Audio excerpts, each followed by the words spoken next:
APK before going into 반대로 game. 이야기해보면 Well, 샌드박스가 wouldn't really 진짜 expect this kind of 잘했구나 result, 그런 but 생각이 what 드는 did 게 actually want to 확실히 focus 저는 how well 조이가 Sandbox pulled their 미드 plays 쪽에서 off in 블라인드 that 픽을 game. 통해서 미드 주도권을 가져올 수 있는 So 픽 중에 Dove 하나라고 생각했는데 picked Zoe, which is a really nice champion to get a lane priority, even though when it was a blind pick. 과연 플레이어 오브 더 게임은 누가 차지했을지 And let's check out who will be the player of the game. 네, 저희 미드 정글은 한 몸이기 때문에 그렇죠. So we have Onflick over here, picking a player of the game on Rek'Sai for game number 1. 네, 사실 군더더기 없었죠. 어떤 한 번의 So that 실수 was 없이 사실 actually a 도구 flawless 선수가 play 실수를 한번 하긴 from 했어요. the side of 근데 Onflick. 후반에 이제 전멸이 빠지면서 When Dove had to burn his flash in the early laning phase, Onflick was very consistent, making very nice cover ganks and also making a lot of movements in other lanes as well. 힘든 이미지잖아요. 그래서 이제 Especially this season is about junglers having a very hard game. So it's really impressive to see Onflick getting that MVP. So this is the result of the vote. 7 votes were for Onflick, and Summit also got 1 vote, and 4 votes to the Dove. So Onflick will be the first player of the game for today's match, and let's move on to the game number 2.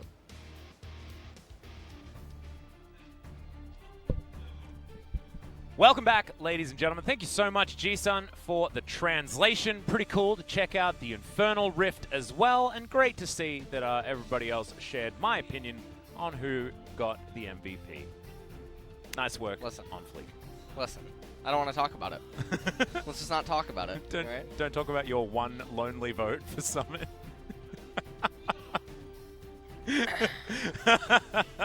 Hey, he did play well. He did play well, but as did that guy on your screen right there. His Zoe has always been good. Great to see that it is still up to standard. And let's also see whether Sandbox are going to continue down their mono-red tendencies, which has been how they've been winning a lot of their games, or whether they're going to stick to more of a mid to late game composition. Well, I just want to see Soraka, man. That's all I want to. Korea is just not picking her. Now, I do believe that we will see her in LEC later this week. Oh yeah, that's happening. That is absolutely happening. Yeah.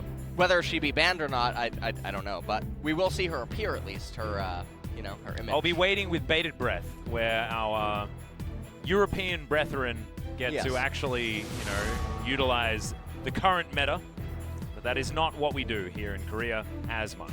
All right. Sandra banned away.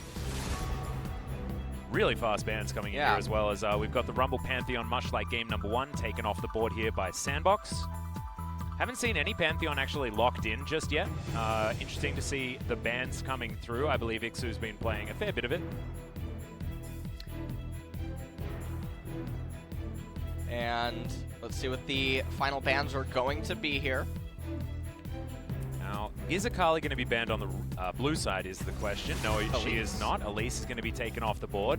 Certainly would have been the other ban to follow. And now Sandbox get rid of the Akali themselves. I think I've actually played with Onfleek's Elise a couple of times last week, and he likes to sit with it.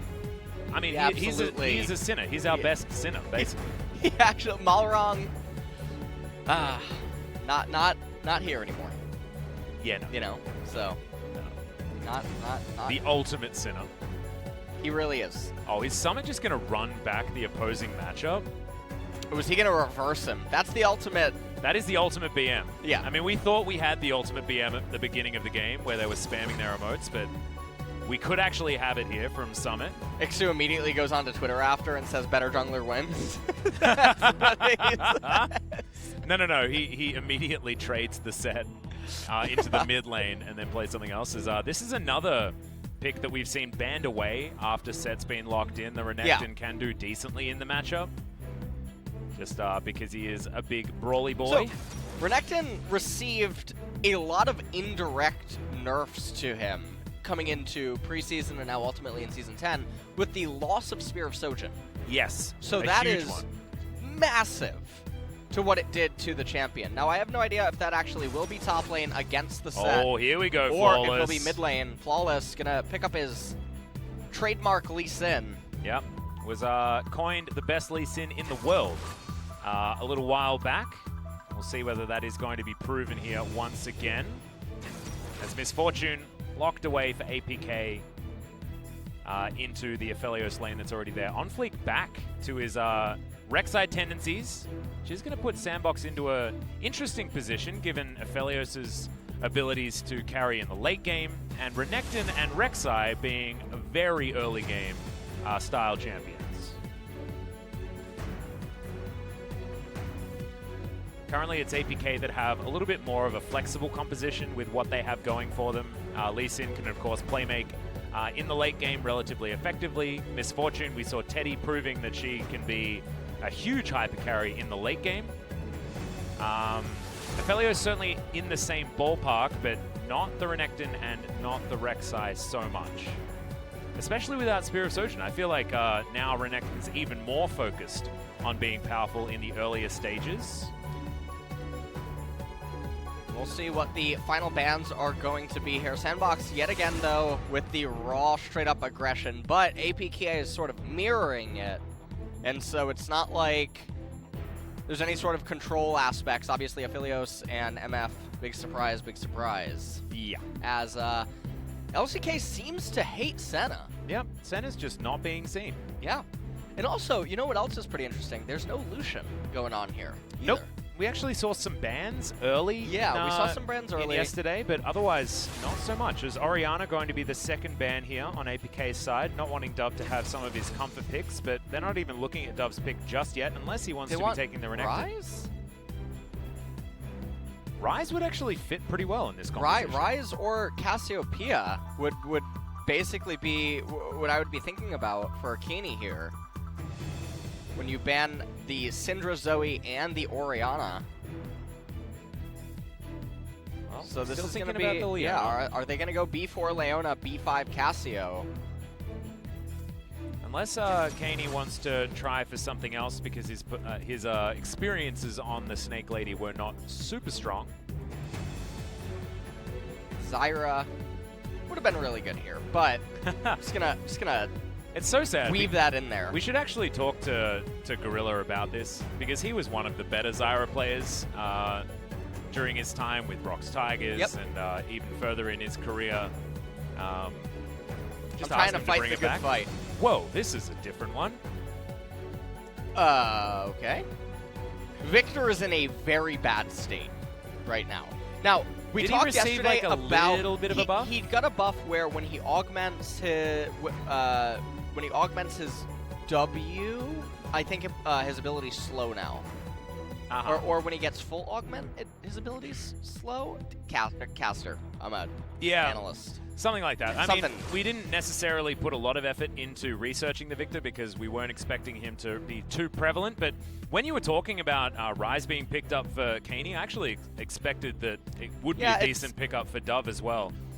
Given the fact that they do want to be playing around an Aphelios theoretically in the later stages of the game, you can get a Ryze to a point where he can be an orbital nuke as well, and you can allow Summit and OnFleek to carry the early stages of the game and give them time and space to scale. So, to be completely honest, I would actually give APK a draft win here, but I don't think it's going to be enough, given the discrepancy, I believe, in skill that is present between Sandbox and them. So, even though the MF set and Victor tend to scale really well against the opposing team, and it ends up becoming an Aphelios versus all because Victor can't really, or Ryze can't really get onto Misfortune and Victor too reliably. Set actually has quite a few targets that he can lock onto with his superplex and then just engage into the enemy team. Well, to be honest, Renekton works against himself in that way. Yeah, he pops it's Dominus really, and then gets thrown into his It's own AD definitely carry. bizarre. So APK has a much stronger mid and late game than Sandbox, but again, the skill discrepancy. Yeah.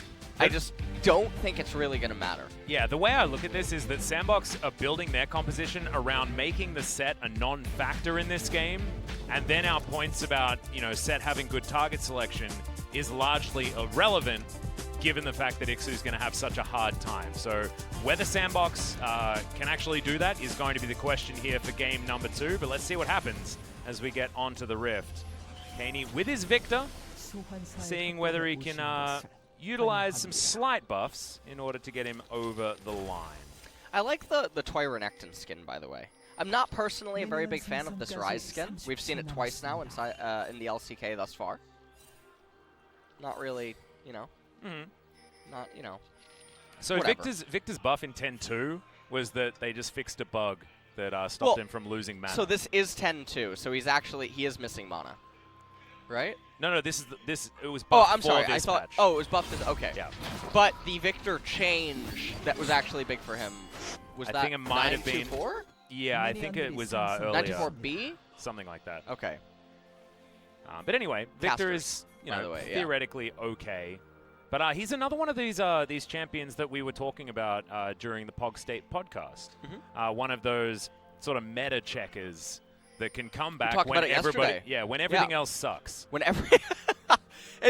it's actually, I was thinking about this a lot in bed last night before I slept, about my criticism towards Riot and balance design in recent times. And I was thinking about the invert of how, well, if everything actually sucks, then naturally some things are considerably better than others. Yep. But then they get hit too, and then things just keep getting more and more planned, and there's a lot of loss of damage, which I think is gradually over time attributed to some of these stalemates in these lull states that I've talked about, where it becomes increasingly more important to have your core items, level advantages, dragons, and things that amplify your stats, but Ow, stat these double checkers, ups are smashing Leo. yeah, really are important in checking the meta, and so in 10-3, there's a lot more small nerfs that come in on a lot of champions. Akali has her kneecaps blown out.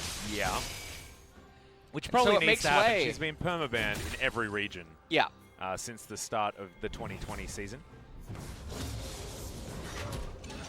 And Set getting shoved in. And we're going to have to see how Ixu actually itemizes on the set here.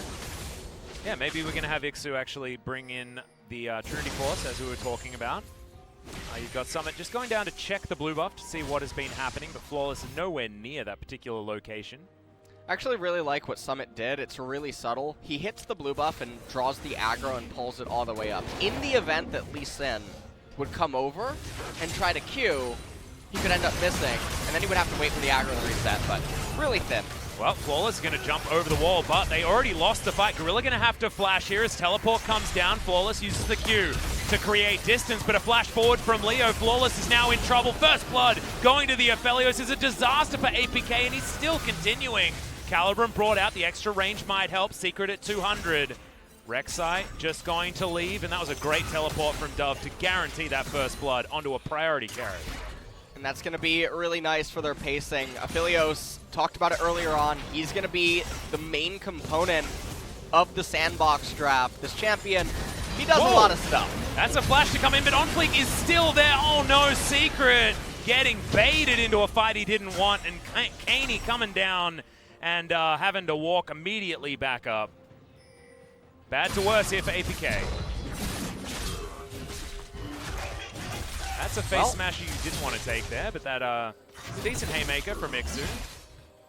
Now the W's down. Summit getting the better end of these trades. Now the thing about Set that's really obnoxious is generally you want to keep him around 40% HP.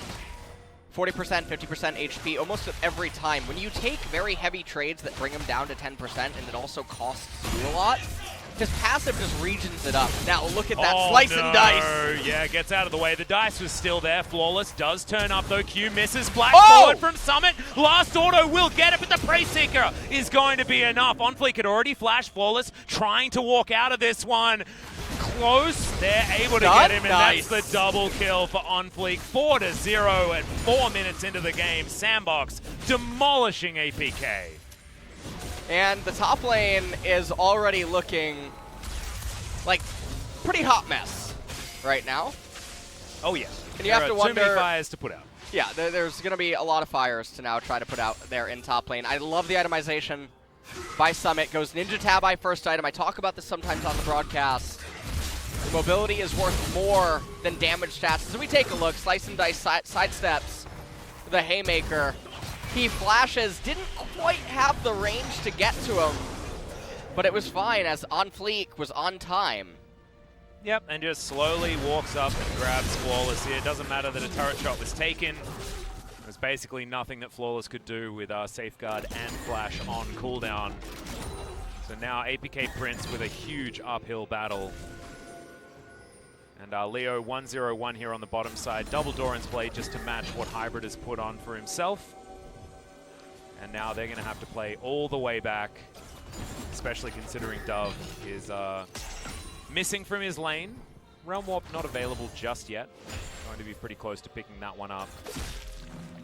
The other thing about this, so Rek'Sai's probably just going to do Wolves Gromp into right-hand side Scuttle Crab, and then looking like they have priority in mid lane, and they also have it in bot lane on the Crash. He should just be able to do Gromp, Scuttle Crab into Mountain Drake capture as Lee Sin has to path to the left-hand side of the map now. So that's how everything here should just end up aligning and working out. Summit also going to get the Crash onto the top wave at the exact time that Lee Sin's pathing left-hand side, so he's going to be pulling the wave in, and that's going to now align with On Fleek, recalling post-Dragon, pathing to red side jungle. Everything is just lining up right now. Yeah, this Dragon for take is Sandbox. about the easiest thing for On Fleek, despite vision being there. It was still cleared, irrespective of it being almost unnecessary, as at least XP is going in the favor of the solo laners for APK, but that is about the only good news story that we really have for them. Slice to get out of the way of that Haymaker, and Summit with a big level lead. And you might see these health bars and think, oh, Ixu's got more health, but those Ninja Tabis are going to be doing so much work in these trades. The thing about the Ninja Tabis, as I mentioned earlier, because I feel like a lot of players, especially in solo queue at lower MMR, they'll think that, oh, I need to get damage stats, I need to get items. Phage gives you movement speed when you proc its passive. It gives you HP, gives you damage, etc. The Ninja Tabi is going to give you constant mobility without a need to proc anything, gives you the damage reduction, And gives you armor. And also the damage reduction on auto is just so strong against these sort of brawly top laners. But Summit having to dash to get himself out. The Q going to land, but he's just too close to his turret. His dominance is available as well, as now he's just playing with his food. Crocodile's not necessarily known to do that. Holding the freeze, it's absolutely perfect. And Ixu, no teleport, he's going to lose an entire wave, so Ixu just got assist killed in terms of XP and gold. That is now going to go the way of Summit. Really, you knew that minion was in the way. Come on, mate. Oh my goodness, the kick has to be used. Flash there as well. Kaney coming out of his lane to help, and it's not enough as Flawless goes down on Fleek. Probably going to die for it, and he is, but Dove is now here with the Realm Warp. Oh, Ixu! Ixu's going to turn up, and now we check out the bottom lane. Secret taking a lot of damage. Bullet time onto Gorilla, but now Leo with his Crescendum has to flash to get out of the way. Didn't quite have the chakrams to get the work done. Had a lot of DPS available with Severum alongside it, but unable to actually keep that short range for himself. Really dangerous weapons to have on the Aphelios if you're his opponent or himself. No one going to fall bottom side, and as you saw, Ixu was unable to take down the Rise. A lot of money going over to Kaney though with the shutdown kill. You can see OnFleek had a lot of gold for himself, but Kaney just skyrocketing given that shutdown. Dove coming in here trying to clear out this control ward. Not too much else going on though, as Ixu also going Black Cleaver. So gonna be a bit interesting. I guess we can't all be Trinity Force savants here in the LCK. No, it's just we're not allowed. Right. Just not allowed. Because, this is what Halo Blade's Rek'Sai does. Fleek manages to get that R. Yeah, that's what happens when you land a Prey Seeker. I believe he managed to get that. Got him tagged. Phase Rush, I believe, was what got Dove out of there, alongside a Rune Prison that he was able to utilize afterwards, but that was not shown on the video. Fleek continuing to move down here as Secret, going to spot this control ward, but Leo and Gorilla are in the area. Not going to be able to save this ward, but you can see that Sandbox are ready to fight around Shelly. Another slice to get through a Haymaker as Ixu's in trouble. OnFleek turns up, gets the flash knock up, and Ixu's not going to be able to do anything. There's the Void Rush to secure it. Summit had already started walking away as there's the dredge line we were looking for. Gorilla kickback is going to deny a lot of damage as the Make It Rain from Hybrid used to just kite the members of Sandbox, but this will allow them to move over to Shelly and try and lock that one down. Gravity Field not going to stun up Dove as he gets the phase rush in time. Sandbox still in control. Sandbox, they're going to be able to pick up the Rift Herald 1 minute until the Infernal Drake, so they should be able to use it with lane priority, likely in mid lane. The mid-tier 1 turret is the most valuable turret to take out against this APK. What is APK doing right now? They're teleporting in. They're trying to get a fight done as Secret is just right on top of OnFleek. He's going to be able to take down Shelly, but now it's going to be a team fight bullet time. Going to try and help out, but it's Leona that's gone down, the only one to fall. Moonlight Vigil, man, if Leo had that still available, it would have been pretty good, but I don't think he had the right weaponry either. Having a check out. That's Infernum, actually pretty powerful. Moonlight Vigil as far as just base damage is concerned, but in goes Shelly. They're going to take down this outer turret like you were talking about. Pretty valuable. As Ixu's underneath it, yeah, he probably doesn't want to be. I have really no idea what APK was trying to do there. I was getting some Twitch rivals PTSD, trying to fight down with significant item disadvantages, and honestly, it was really bizarre. They invested so much to just arrive there, get pushed back, gave up the Rift Herald, gave up the mid, all the plates in mid, and now they're going to lose control over the Infernal Drake. Summit should probably just push in this next top wave and start running down. You don't want to just give over the Infernal for no reason. He can have a dinner party up there, though. There's still 5 plates to be taken on that turret, but he decides that he is just going to move into the river, create extra pressure. So crash the wave, start moving down, guarantee the Fog of War pressure. They have to obviously respect it. Ixu doesn't have teleport available. Just take a look at this. I have no idea what's going on. Victor just cast his spells. They were leashing the blue, losing HP. Blue's still aggroed. Secret goes in. His teammates are completely separated. They're on to entirely different continents here. Oh, he Bullet did actually time. have the Graviton. So Leo was what stunned them all up, but Gorilla having to flash out of the way of the bullet time and the respect needed to be given there. So that's how they didn't manage to follow up. Still, a very questionable move, like you were talking about, from APK Prince. And we've got another Ocean Rift, my personal favorite. Well, Victor, with his itemization being the way that it is, it's going to be quite a while before he starts coming online. 5 kills on OnFleek. Yeah, I think we're looking at a back-to-back jungle MVP, which is not something that I was going to get used to talking about in 2020. These are the things that they plague me, Atlas. What's that? The 2 kills that OnFleek got up in top lane was a byproduct of Summit. Yep. Summit was the main ingredient in that recipe. OnFleek was on time. Yeah. And then in bottom lane, it was the bait by Leo that Rek'Sai is waiting for in order to make work. So that's a byproduct of lane manipulation.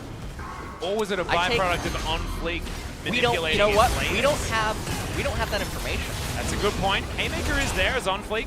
I believe, no, not even gonna die. Never mind. Comfortable dive. Ixu did what he could, but it was just straight up not enough, and it feels like the story of APK Prince for this series. Looks like they're trying, they've got some ideas, but not a lot of them in the right times.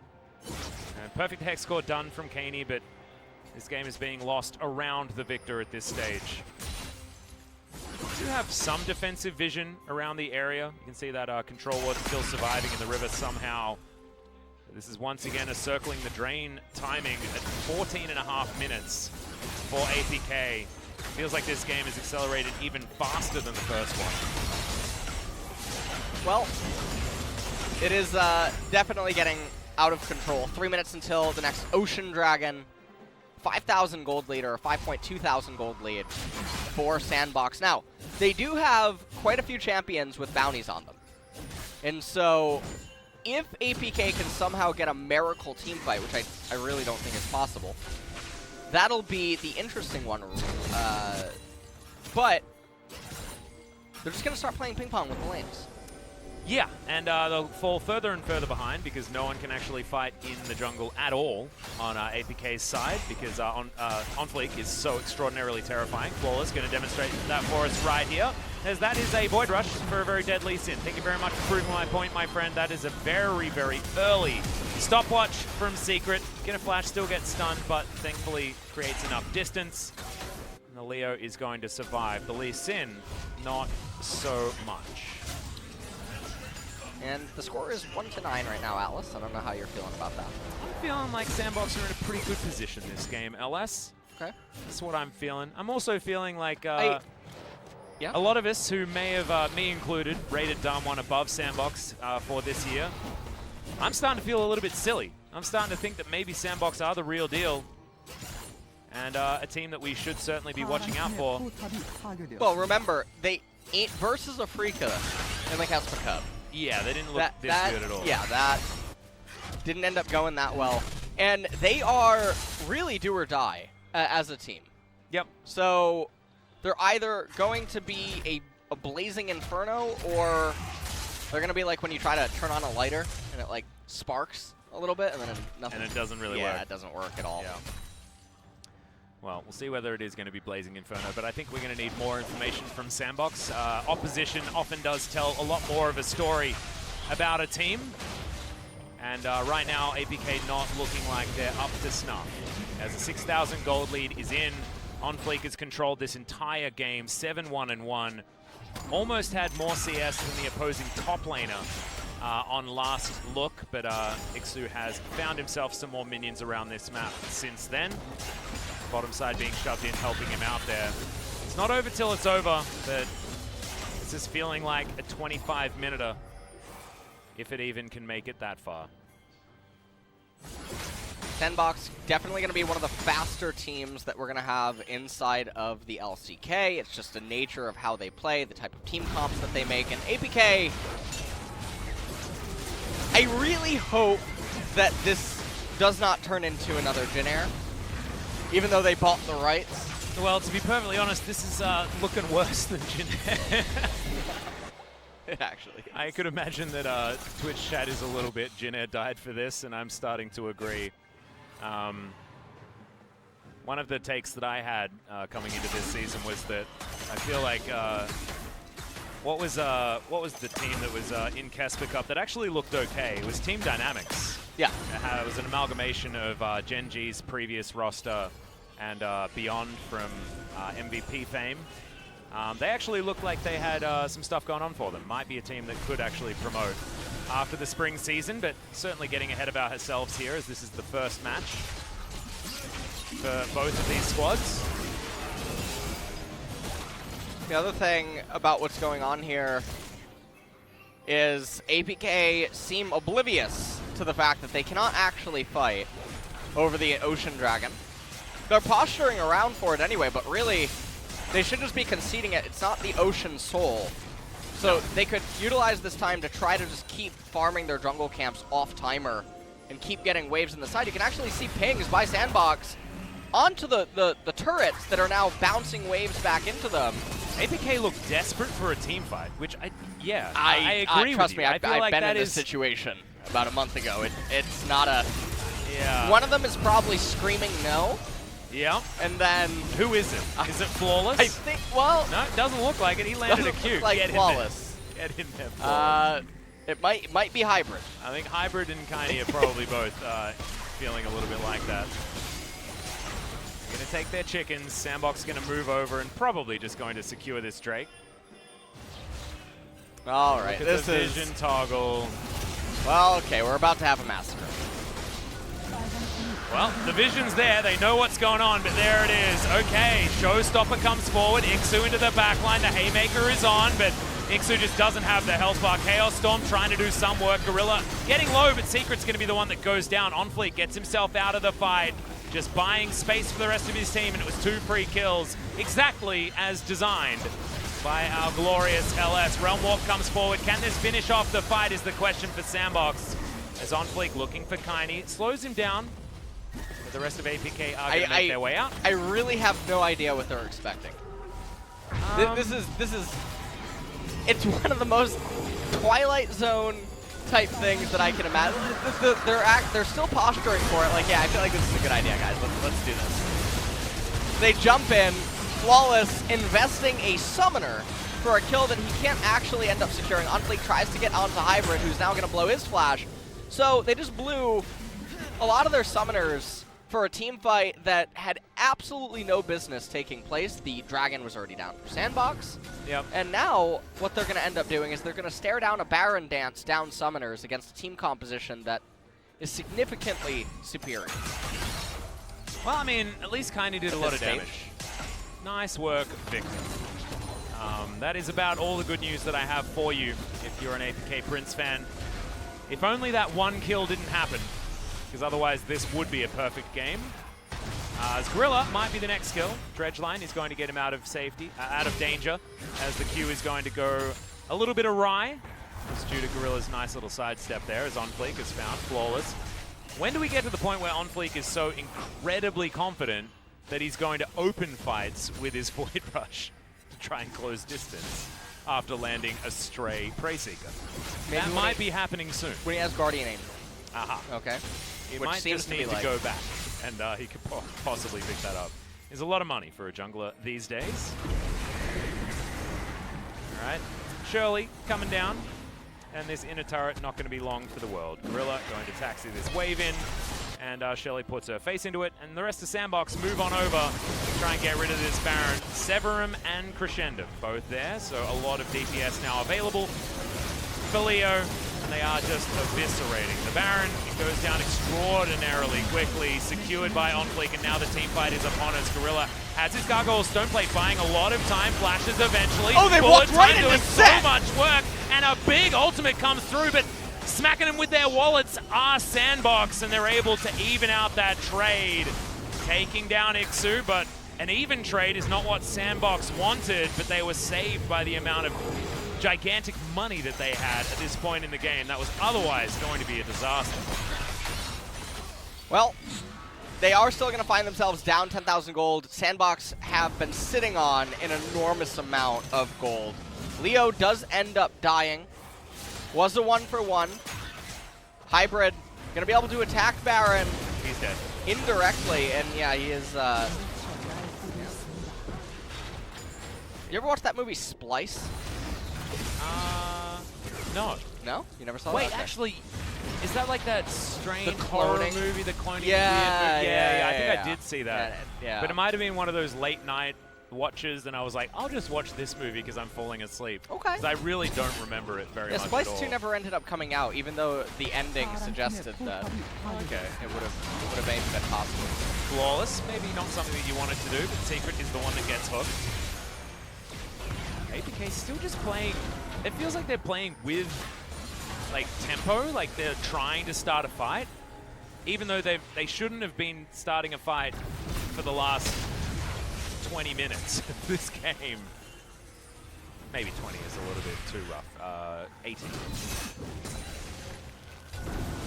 They seem to be running into Sandbox. Sandbox now with complete control of this bottom side jungle.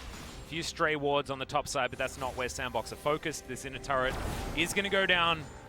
Baron now to be utilized. They saved 4 of their Baron buffs. So now it feels like just a matter of time. Sandbox playing some pretty effective, clean League of Legends, but still feel like APK Prince wandering into their open arms seems to be the majority of the issues here. Gorilla, the gatekeeper in this replay. And here came the Gate Guardian. That was a Realm Warp choice that you could have made. Yeah. It's not the one you really wanted to. As luckily for Summit and Gorilla, sorry, and Dove, they had a lot of options. Good night. Ends up dying. 빨리 가자, 지금 빨리. Let's go fast, let's go fast. Yep, I heard the bully. Well, Sandbox have pulled their Ocean Soul Dragon. Okay, no matter what, Flawless has to go. Okay. I guess not today. He missed the Q. That's fine. So that's what's going to stop him from going. Realm Warp is going to speed this one up. That one, less dangerous than the last one. Moonlight Vigil gets the first stun. It's all onto over. Flawless. Good night. He's going to have to flash to get out. Ixu now finds himself in the middle of the team. Buys some time with the stopwatch, but not enough time. He needs to buy about 25 minutes because they want a redo of this one. Keen having to flash away. Kaini, sorry. As Dove now Gorilla! over to the side. Gorilla, yeah, tanking for quite some time. As Secret can't really withstand the damage that Dove has. For the rest of APK now underneath their turret. 4 members still remain, but the base is broken. Sandbox now feeling like it's just a matter of time. They are going to do their due diligence and move towards this top side, clean up that minion wave and head towards the last remaining inner turret. Can be taken. 11,000 gold is the lead though, and they have the Ocean Soul as Flawless just dancing around this one. Really hopes that he can get some sort of camp, as now Summit might be out of position, but takes himself the blast cone. Flawless comes with him, and now Dove is going to turn up. Safeguard gets Flawless Ooh, out. they got Tiny Gorilla. is going to take Gorilla.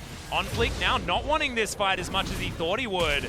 As there's the flash forward, gets the face smash as Dove looking to try and CC some targets. Finds Ixu. Ixu going to get a big shield back, but it ain't going to be enough Going on whatsoever. Kini. They do have a lot of damage. On Fleek finds Kini. Q is going to get him that movement speed to get out though. And it really does feel like, despite APK finding probably the best possible fight that they could have got, just wasn't enough. As now On Fleek is tanking like about 3 turret shots. He's going to be okay, but Dove, he's going to get in there. He has the Righteous Glory, and they are going to tidy up the victor. So, it's probably just going to end up resulting in waiting for yet one more Baron before the end of the game truly comes in. And this is mostly because there's actually a lot of wave clear. It doesn't look like what Summit wants to do. Is now we're going to check out what Ixu did. Ixu going for the superplex into quite a lot of people. Goes for the Haymaker. Just doesn't really do anything. He's just way too far behind. Also the Ocean Soul. And then we take a look at this replay. Summit trying to get those wolves.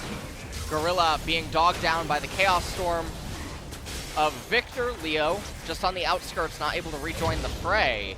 On Fleek ends up getting caught by Ixu, utilizes his flash, but stopwatch. And then channeling the tunnel in response to the Leona stun. As then On Fleek goes on to Victor. And then really at this point, it looked like Victor is out, and then I'm just looking at it like, why are you trying to go up to the wave? Well, now they're starting a new fight as Secret going to have to flash Summit on the flank. Now looking for Tiny, but he sets up the gravity field. Could buy some space, but Flawless sacrifices his whole health bar to try and get his support out. Does so successfully as the waves are once again getting taxied. It's like you were talking about, just waiting for the next Baron to spawn right now. And Leo's there with his Severum and Crescendum as well. So a lot of extra damage. Calibrum now online. We'll have his sniper rifle for the next team fight. Certainly going to be helpful, unless Sandbox are going to be playing the fast and loose style that they were looking for. Maybe he'd be looking for more of the Crescendum Infernum combo. Sorry, Severum. He's got too many guns. Aladios. Yeah, Aladios. That's that. Ixu. Okay. He's going to be allowed to pass this time. May have answered Summit's riddle effectively. This inhibitor going to go. Now, minion waves with Baron buff are heading towards these Nexus turrets. It feels inevitable. Ticking over towards 29 minutes in this game will be the fastest series so far, but that's a relatively easy feat to manage because we had 3-game series all day yesterday. This very much not that. Gorilla, Stoneplate comes in, first Nexus turret to go down. Dove just dancing in the Chaos Storm and doesn't care about it. The Victor gonna go down. He's wearing it like a sombrero and he does not mind. Ixu now gets a big shield, but he can't save anyone. No one on APK has the money to defend, and now the Nexus will be taken down. Summit eventually falls, and Gorilla finds a max range dredge line just before the MF gets a double kill and dies. This is going to be it. 30 minutes on the clock, and Sandbox get the first 2-0 of LCK Spring 2020. So that actually puts them in first place. It does. So Sandbox, so far after 2 days, well, 1.5 days so far. We're not done with the night. Obviously, they can be tied by the next series. That could end up happening, but it is a 2-0. That'll put them ahead of T1 and Gen G. T1 and Gen G, the two of the teams that we were certainly talking up moving into the spring season. Dragon X, yet to see them. We will see them on Friday. Valdez and LS will take you through their first matchup. But so far, Sandbox certainly looking like the real deal. Yeah. Wasn't exactly against the opposition that they wanted, but we saw Gen G against another team that we didn't have a lot of expectations for in KT after what was a pretty abysmal performance in Kesper Cup. And they lost that first game. KT certainly looking like they were a contender there, but afterwards, not quite having the stuff to withstand the best of 3. So APK, not exactly very many happy faces here on this squad, but got some tidying up to do, and we'll see whether they can before their next match this week. Well, APK, I mean, with the level of play and performance, they were just getting outclassed in every single facet. Oh, yeah. So, it's not what you want to see, and when we brought up Jin Air, it is only their first game. Yeah. But it was looking a little rough. It was, and it wasn't even necessarily like they're against a team that completely outclasses them in every single way. It was the decisions that they were making based on information that they already had. Oh God! You know, it was that just that ocean.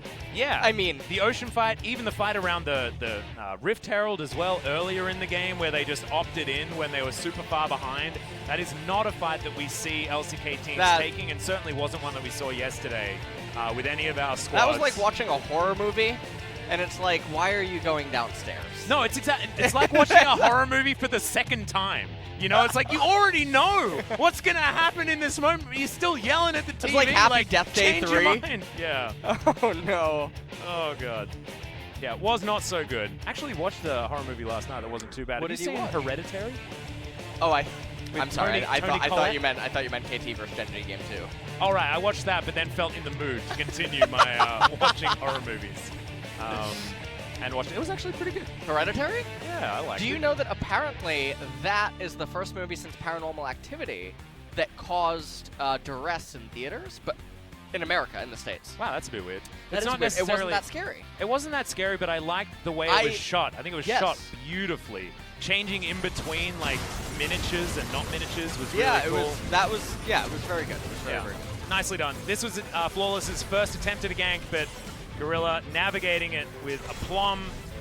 And then this teleport allowing Leo to get the first blood. And from there, it felt like it was honestly over because the Aphelios was the champion that Sandbox was going to have a difficult time bridging unless they forced him into good positions.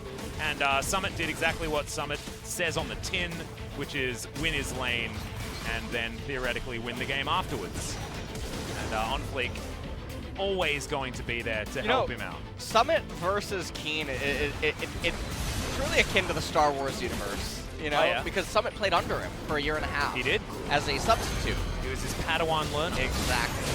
And now Summit, he's the one that went to the dark side of the Force. You underestimate Exactly. He plays aggressive champions, very filled with rage. Assumes he has the high ground at all times. Yeah, but we all know that Keen is Luke Skywalker, so. Yeah, no, he's Obi-Wan. He's Obi-Wan. He has the high ground, don't you worry. Summit's Kylo Ren. That's actually what's going on. Oh no, no spoilers, please. There's a reason why we're not necessarily talking about this game so much. It felt like it was very over very early, and this is APK Prince taking fights they certainly shouldn't have. Another one of those examples is right here. However, Sandbox do opt into just realm warping into a bullet time, which was odd. If they weren't this far ahead, it would have been an issue. I do have one update for you guys. MVP does go to On Fleek with 100% of the votes. So there we go. I think it's the first time that we've had 100% votes for one champion. One champion. Sorry, one player. Still, champions of this game. Safe.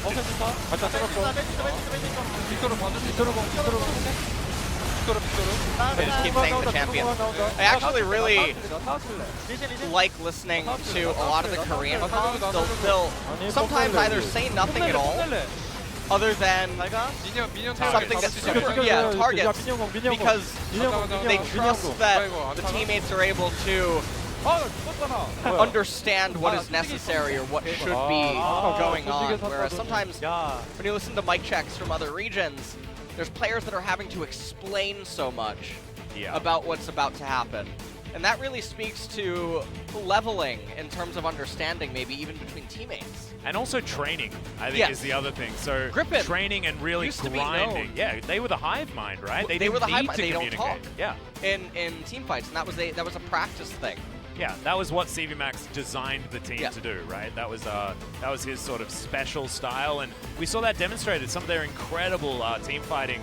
I think this was a couple of years ago now, just after Griffin promoted into the LCK. We had that series with them against Gen G, where we had some of the most exquisite team fighting that we have seen throughout the LCK's history. It was just beautiful. I want to find those VODs and send them out to people because just incredible stuff. We'll see whether the Griffin that we're about to see in our next series is going to continue down that path, or now, given the fact that they have H-Dragon behind them, it's going to be a different style entirely because they still have majority Griffin players on that squad. Viper still hanging around. Lehens has moved on, but they have Tarzan still there and Viper, and they were the brains trust of that squad, the heart and soul of Griffin.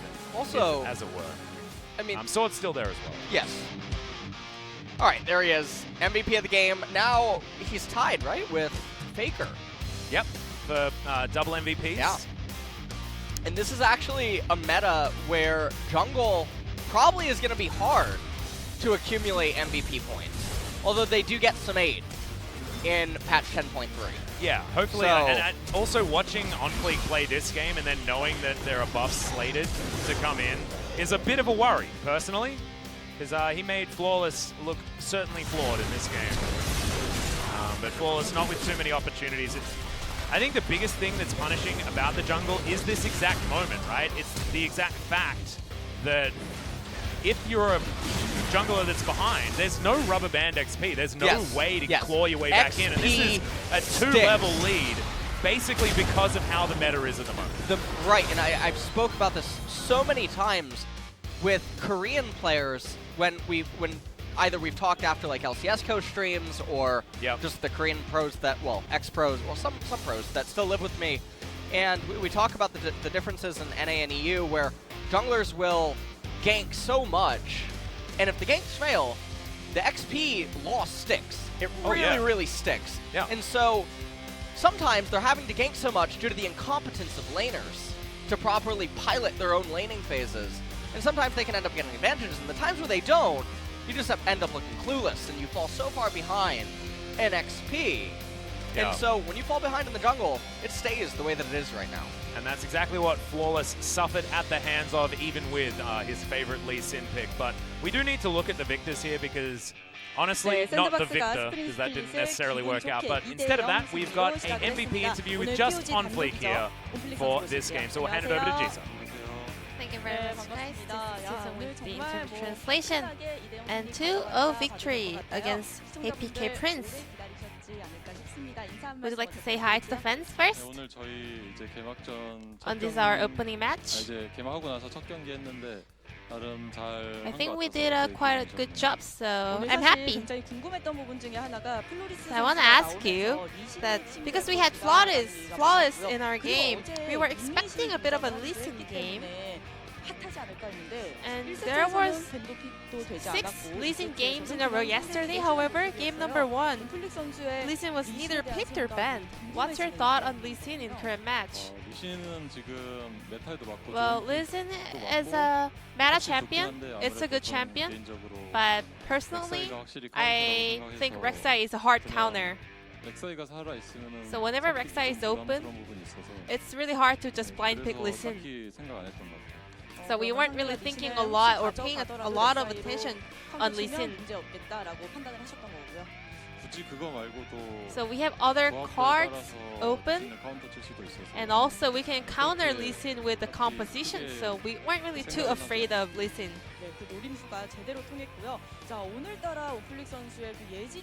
OnFleek, well, you seem like to be 2 or 3 steps ahead. You were reading the opponent like a book. So we had this perfect counter game timing.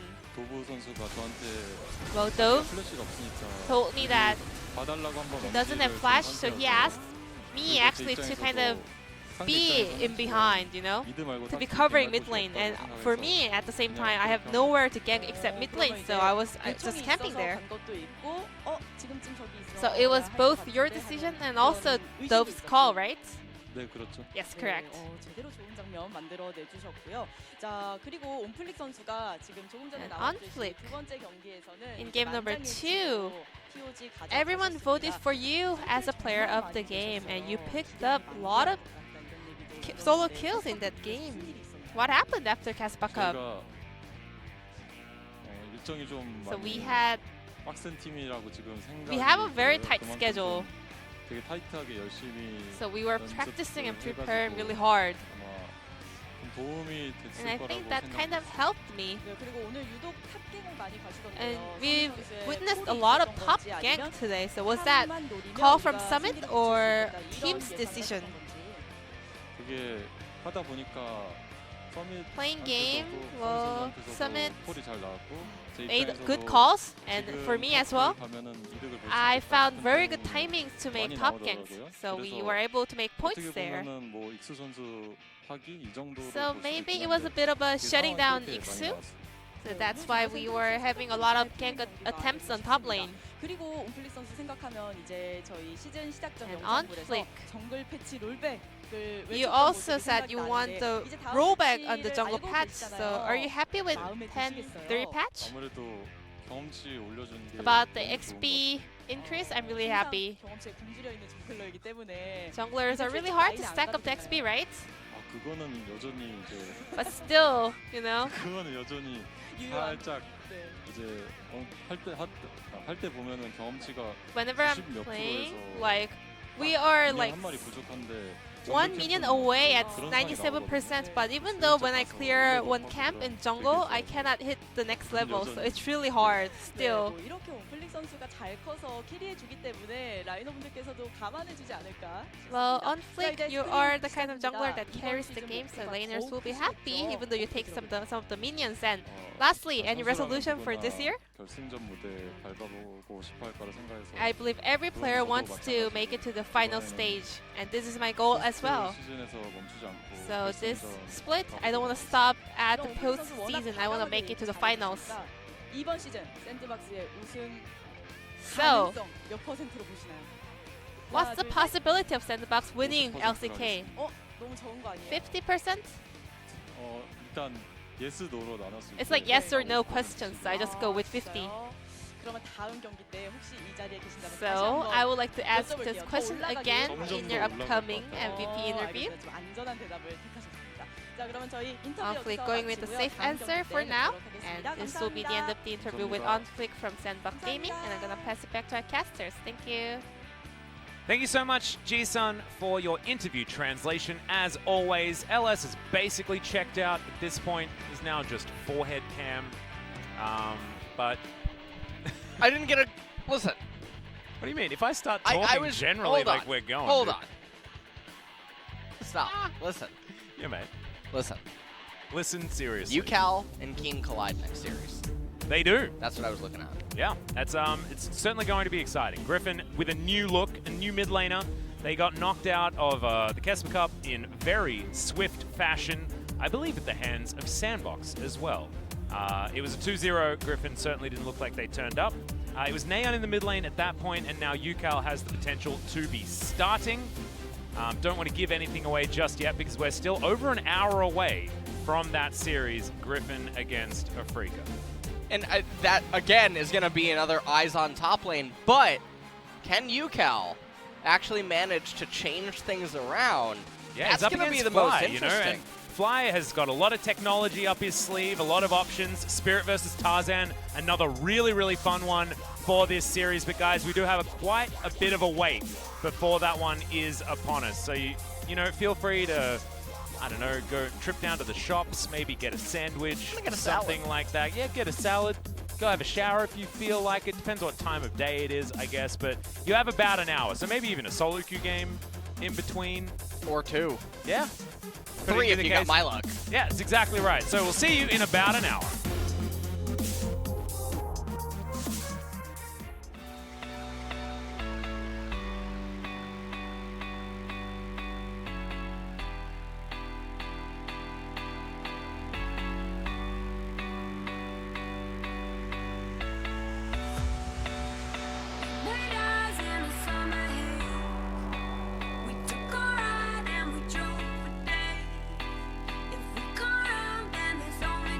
Tell me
Yeah. Yeah. Hall of Famer, how did you not know? Championship, about to win a Super Bowl. Fans in the stand, love it when I'm in the dome. Touchdown dance, celebrating cause I'm home. Fleeks on my feet, running routes all day. Shotgun, wildcat, I know all the play. Could've been a quarterback, just put me in the game. I was born a champion and I just want the ring. MVP, I'm the best on the list. You can join the team cause we headed to the ship. Hey, you looking at a champ. Hey, you looking at a champ. You looking at a champ. You looking at a champ. Hey, all I do is win. All I do is win. You looking at a champ and we going to the ship. We going to the ship. We going to the ship. Hey, all we do is win. You looking at a champ. You looking at a champ. Hey, all I do is You're win. looking at a C-H-A-M-P. Every time I do it, make it look easy. Better be prepared when you come for me. Don't talk me to death, you know that stuff cheap. I go hard on the west, I go hard on the east. It don't really matter either way, I'ma eat. You know I do numbers, 1, 2, 3, count on me like work easy. I can do it in my sleep, I do not know defeat. Championship rings on my hand, go bling in games when I please. Good night, R.I.P. Ain't no OT. You are not a champ, boy, you don't wanna be. You looking at a champ. You looking at a champ. You looking at a champ. Hey, all I do is win. All I do is win. You looking at a champ and we going to the ship. We going to the ship. We going to the ship. Hey, all we do is win. You looking at a champ. You looking at a champ. Hey, all I do is win.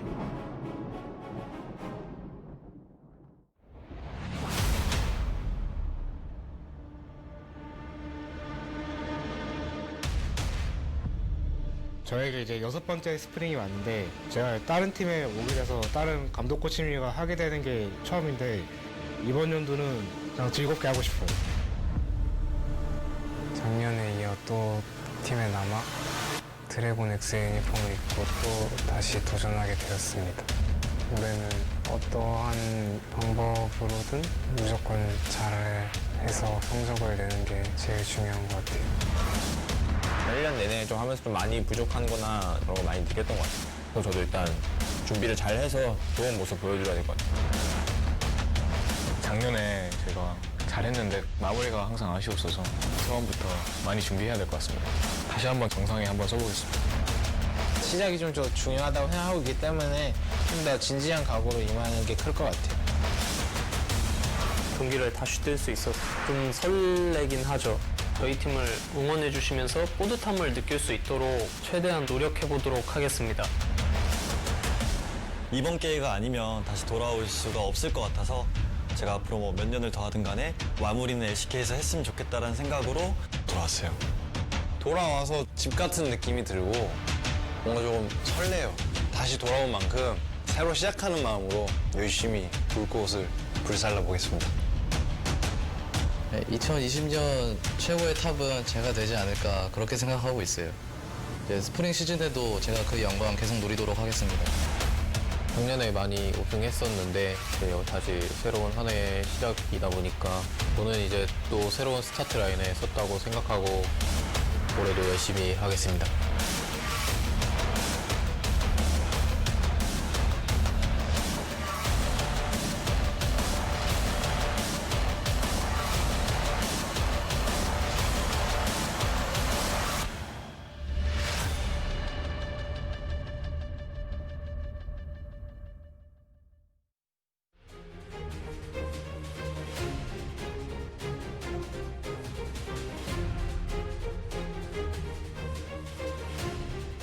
Welcome back, ladies and gentlemen, to LCK Spring 2020. I'm Atlas, still here with LS.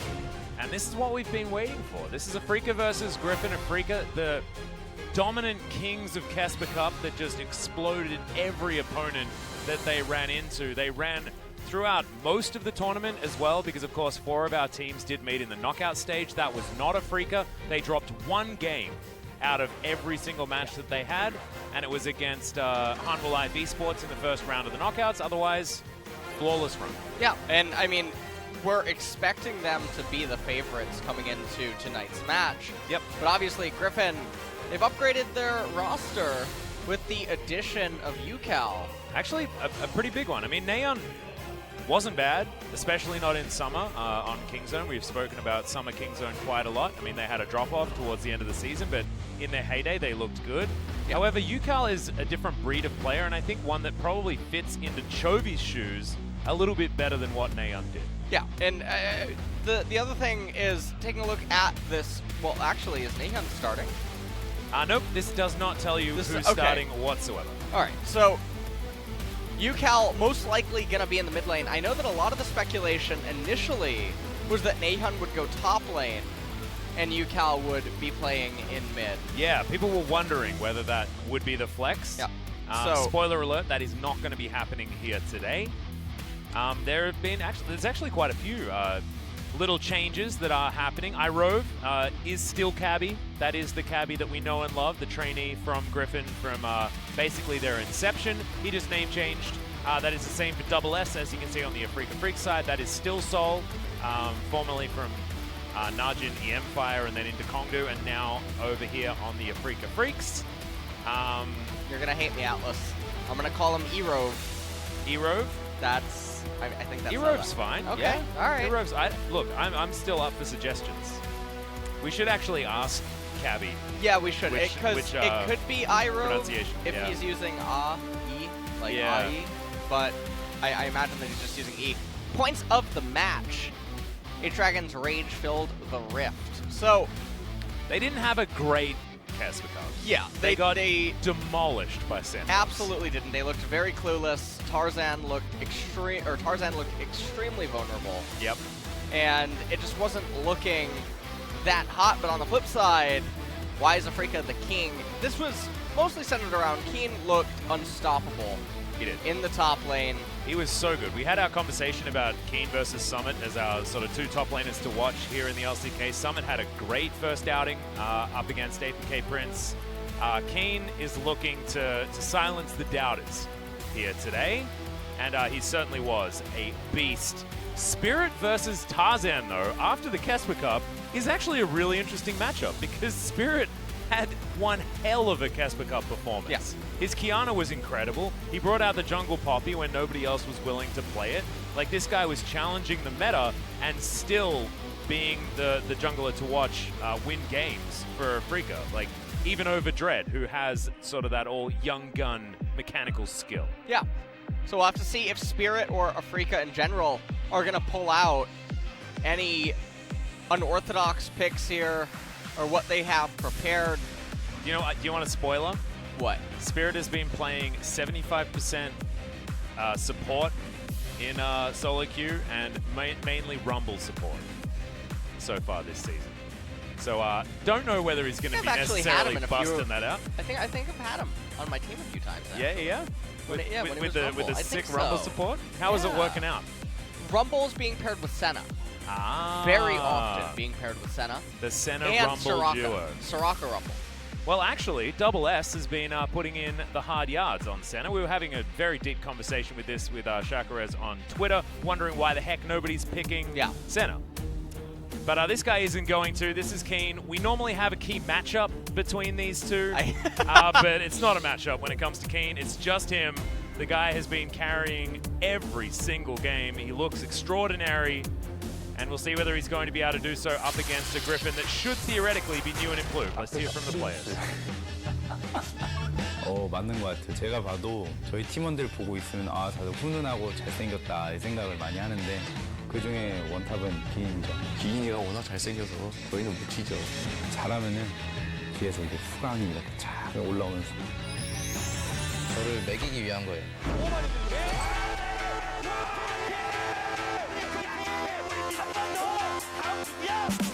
우리는 지금 기인의 시대에 이기고 있어요. 클라스가 그냥 기인했더라고요.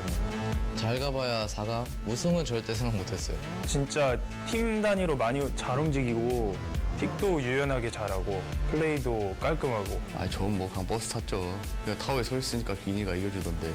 대회 날 특별히 좀 스크린보단 잘한 것 같아요. 다른 라이너 선수들이 기인이가 날아다닐 수 있는 판을 잘 깔아줬다고 생각해서 다음 우승은 꼭 리그 우승을 해봤으면 좋겠다는 그런 생각이 들었어요.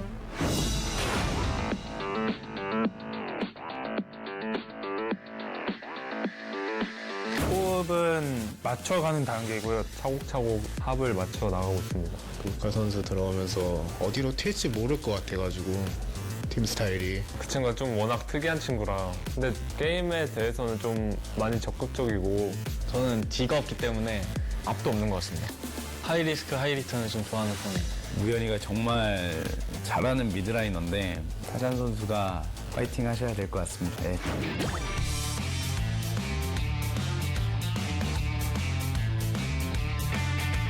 아, 기인 형과 만나는구나. 가끔 인사를 보내는데 얼마나 귀찮은지 뭐 대답을 하이 정도만 해도 되는데 한글로도 바꾸지도 않고 GD를 보냈는데 그게 좀 얄밉더라고요. 피곤하거나 약간 스트레스 받았을 때 답하기 귀찮을 때 약간 그렇게 보내요. 기인 형을 한번 혼쭐 내줘야 되지 않나. 혼쭐 당할 만큼 만만한 그런 사람이 아니라서 든든합니다. 그냥 국밥 같은 탑이죠. 제가 탑로밍 좀 한 500번 좀 가려고요. 저도 미드로밍 뭐 자주 갈 것 같은데요. 기인 선수가 잘하는 건 맞지만 진다는 생각은 안 해봐요. 제가 그렇게 밀리지만 않으면 이길 것 같아요. 그 마인드 마음에 드네요. 잘할 겁니다. 네. 유진이 형 화이팅!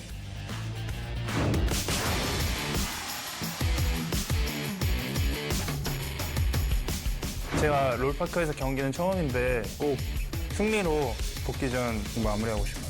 저는 첫 단추를 잘 깨는 게 중요하다고 생각을 해서 저희가 2대 0으로 이기지 않을까요? 기인 형, 그거 막 그 탑 반라인에서 나오면 바로 뛰어간다.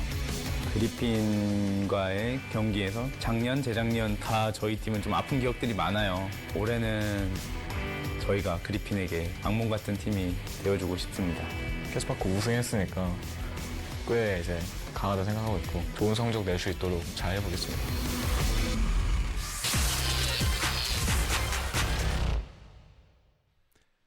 Well, we're going to be looking at the teams making their way out onto the Rift, but that was a lot of respect given over to the Afrika Freaks for their Kesper Cup victory. Untaro was talking a lot about what he's going to do on the top side of the map, and you're in for a rude awakening, ladies and gentlemen. He's not currently starting with the roster, not for game number 1, and on the other side of the Rift, Afrika are starting today without Mystic. It's actually Double S that's going to be in that starting position alongside Jelly. So no Ben either. In fact, only one WE player allowed on this particular Afrika roster. And we'll see whether that's going to change things up, change how this match is going to play out and what the picks are going to be chosen. Because I know Double S has actually been putting a lot of time into center. I know she's a bit of a forbidden word here because no one's been picking her, but he has 2 S's in his name, and that is in his entire name. And center starts with S, so it's bound to be what he's going to go with. I think that, I think that's really what he's getting. It's a sign. Plus, Plus Jelly plays too sign. much Tom Kench, so yeah, it's likely that that's what's going to happen. But only time will tell as far as learning exactly what is going to happen. You can see it's going to be Sword, not Ntara on the top side. The really interesting thing is in the in the trash talk that we were hearing. Yeah, inverted commas, yep. Yeah.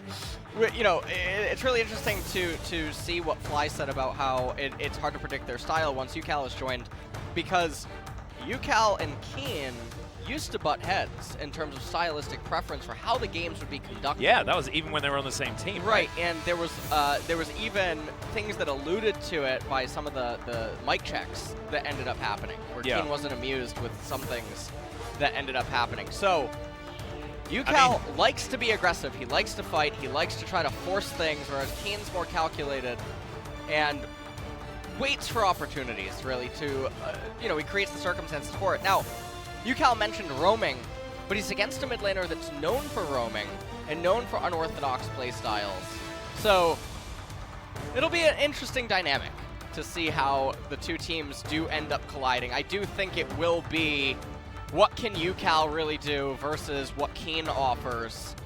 But then also, I just think that Keen has more backing him up on his team than UCal is most likely going to find Aiden, especially given the discrepancy in top lane. Yeah. Doesn't exist anywhere else. That is certainly going to be the rough stage. I mean, we'll have to see how Double S is actually going to play, because that's the other discrepancy that you could potentially see in this matchup, and it's Viper and Irove against Double S and Jelly. Because Double S isn't the player that Mystic is, doesn't have the pedigree that he built for himself over in the LPL. Still, he's an alright AD carry, and did do his due diligence on Kong the Monster for quite some time, and wasn't exactly the reason why that team was so awful. There's a Rumble ban against Afrika. I don't know whether that's a Rumble jungle ban, because the player that I've been seeing playing in fact, Keen and Spirit have both been spamming Rumble, to be fair. But Griffin are looking to try and pinch Keen as much as they can by the looks of things. And Afrika is saying, no, Yukel, you're not playing what you want. And well, Yasuo banned away. And it's very interesting. These bans have deviated from what we've normally come to expect so far. Please just ban on, please. Please ban on. Afrika, don't let Sword just first pick on. B1 Ornn is one of the best. Maybe even best one. Are they going to leave Akali up and ban on? I'd almost say at this stage that would be a good idea. Nah, Akali's going to be banned. They're not going to risk it. And now Sword is free. Oh my no. goodness, is Sword going to do it? That is throwing a gauntlet. And not the gauntlet you want to throw. All right. Especially not with so many top lane like this, yeah, Lucian is... and Keen has been slaughtering on this champion. Lucian right, insta-locked. Now, if Set can grab him, that's when, like, all he needs to do is actually grab Lucian once, and the lane's over. But the tightrope is walked by Lucian. Lucian's the one that has autonomy. He's the one that it's on him to mess up. And so obviously when it's Keen versus Sword Set, you'd probably not think that he's actually going to slip up. This is a danger, though, because now Griffin are free to pick up the Ornn for themselves. They are going to grab that one here. I was half expecting the Ornn to be picked up for the mid lane. It was Fly that debuted it in the Kesper Cup, and actually to great effect as well. Not going to see it this time, and are we going to see our first center in the hands of Viper? We are. Certainly a pick that does feel like a Viper champion. He was one of our best awesome dudes. In fact, was probably like third best Vladimir in the league. And he was in the bottom lane for 2019. This is actually really interesting. This could be Set Flex, Ornn Flex. I don't think possibly Ornn would go into the jungle. Although I will say that last year in 2019, out of all the LCK top laners, or not top laners, players, only Tarzan ever played Ornn jungle once. Yep. Out of all the junglers. So that being said, they can also play the Ornn center bottom lane if Irove wants to do it. Alice. Would that be too much for you? Would you be too impressed? Alice, please. Karthus. Yeah, this is Spirit, remember. This is actually really good. It's a very good identification of what is happening in the draft. Actually, an insane ban right here. Elise pinched as well. Probably going to be Gragas. That's going to have to bite the bullet. Yeah, Gragas bites the bullet next. Find that Gragas button, boys. Can you do it? Ban the Gragas. Talia already taken away. Karthus, Elise, Rumble, and Gragas not banned. So, Spirit. Yeah, free to lock it in. Does it instantly. That's called a fumble. Honestly, you banned Braum. What's going on here, Atlas? I'm not sure whether I can really let you know there, because Afrika knew exactly what they wanted, and Griffin should have known exactly what they wanted also. Is going to mean that Fly is going to be piloting the Pantheon in the mid lane, which does give Set the opportunity to go there. Yes. And it's likely that Sword is going to be on the Ornn. So Lucian also a bit interchangeable, and of course Keen and Fly interchangeable as well, as Tarzan going back to an old favorite by the looks of things in the Lee Sin. But Gragas has so many more modes than the old Lee Sin does. And Griffin are going to lock it in. I mean, they do have a front-to-back team composition, as instantly Jelly says, give me that blitz. And Blitzcrank has been considered that pick into center that many people really want to go towards. The Blitzcrank ends up getting picked up here, but there's a lot of targets that Griffin doesn't really mind if it gets pulled, even though you can have one of those game-ending hooks. Personally, I think Morgana is a lot better in this spot. Her shield is so valuable against so many of Griffin's champions. That's a good point, yeah. But Afrika, interestingly enough, they ended up with the kind of theme draft that I would have expected more out of Griffin, especially having UCal, where they're very aggressive. They're very in your face. They're very, I need to get ahead, I need to win. With that Pantheon Lucian, Gragas gonna be able to itemize in a way that gives him essentially true damage against the opponents. But with the Ornn, with the Set, the Senna, the amount of scaling that is on the side of Griffin, it's nothing to scoff at. So there are obviously some champions that aren't going to make it the full way, but UCal will be piloting that Set in the mid lane, and we'll see if we get any sort of lane swap shenanigans that happens once we get into the game. Yeah, it's interesting that Keen is the one that's going to be playing the Pantheon. I was expecting a lane swap, but I don't know whether I was necessarily expecting a player swap. Yeah. Because Keen is just so good on the Lucian. We saw just how powerful he was during the Casper Cup on that pickup, and we just know Keen as that guy that can finesse out a lane like that so well. That being said, it is going to be the Lucian versus Set regardless. Let's get onto the Rift and see how Afrika does navigating this one, because I think you're right. I think Griffin have themselves a composition that they're going to be pretty happy about. Viper going for the more utility-based Senna here as well. Glacial Augment picked up. And let's go. iRove with his debut here on the LCK stage was a player that was doing very well in solo queue. Certainly was one of those rookie talents that Griffin was sort of known for after they made their way into the LCK for the first time. We haven't seen anything of him yet. That's a very skinny Pantheon, by the way. When he wears that skin? Yeah. He is not He's looking... normally real bulky, isn't he? Yeah, he normally looks like Tanner from high school, but... Yeah. Here, I don't really know what he looks like. Every time Ornn players, by the way, pick that skin, all I think about is, you know, that one-cost unit from TFT version of Ornn. It's just an an electric buff bot. What? Yeah. Oh, you know, I actually haven't played the new new TFT. You haven't? No, I haven't. Then you probably are unaware of how that one works.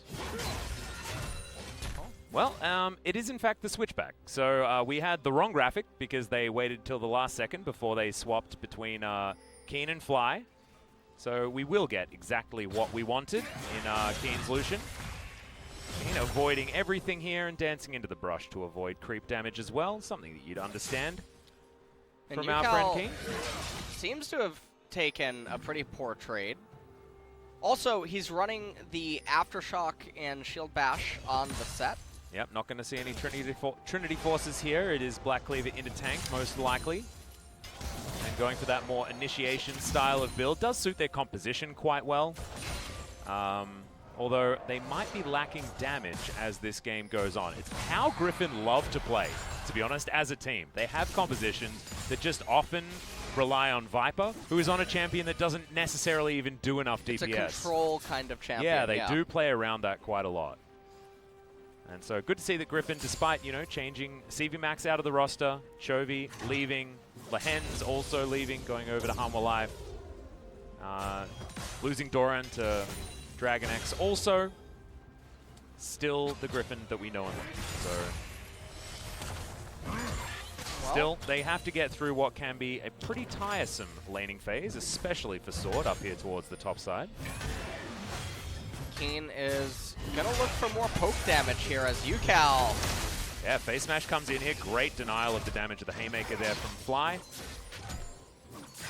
We're going to be all right. Pretty even trade, but still eating through the potions here on Fly's side, and he has to worry about mana, and UCal doesn't. Tarzan also here to help him out, but the Pantheon has dealt with the lane, and Spirit is now taking a little Rift Scuttle. Yeah, on the and top Sword side. is... Yeah, he's just at the Forge. Yeah.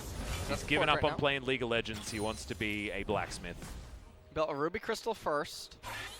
And Keen is actually just endlessly shoving in. He's only used one of his Corrupting Potions so far, and it is ticking away. As you can see, Spirit up here just to provide coverage. Yep, backing on a ward, but they now have double coverage, given the ward that is about to time out, admittedly, from Keen, and then also the Rift Scuttle Vision. You can see Tarzan not pathing up there at all. He's at his Krug camp right now. As Afrika keep control of this wave for the moment. Teleport advantage there towards the bottom side, not even needing to be utilized as Viper takes that cheetah recall. Unfortunately for Viper, unable to finish his tier on first back, but does get some boots as well as another Sapphire Crystal there to at least begin his journey to the Manamune. Piercing lights are not exactly what Sword has been enjoying so far this game. Yeah.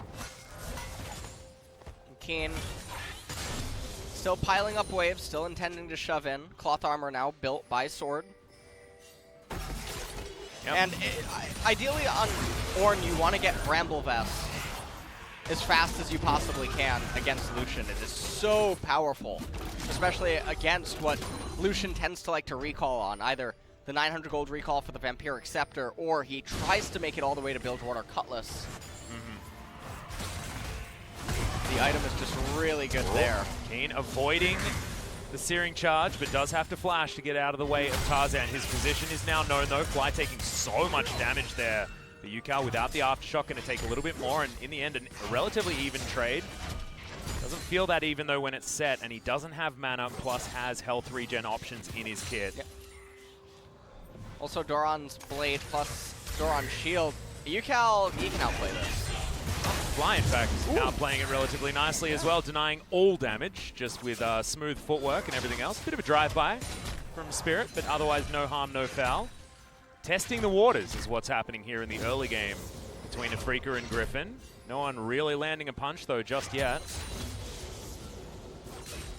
Well, I really do feel like the lane allocation has been a bit of a blunder in regards of, yes, the Pantheon's going even against Set, but that's not what you want to be doing. You don't want to be going even against Set. Pantheon typically wants to win his lane.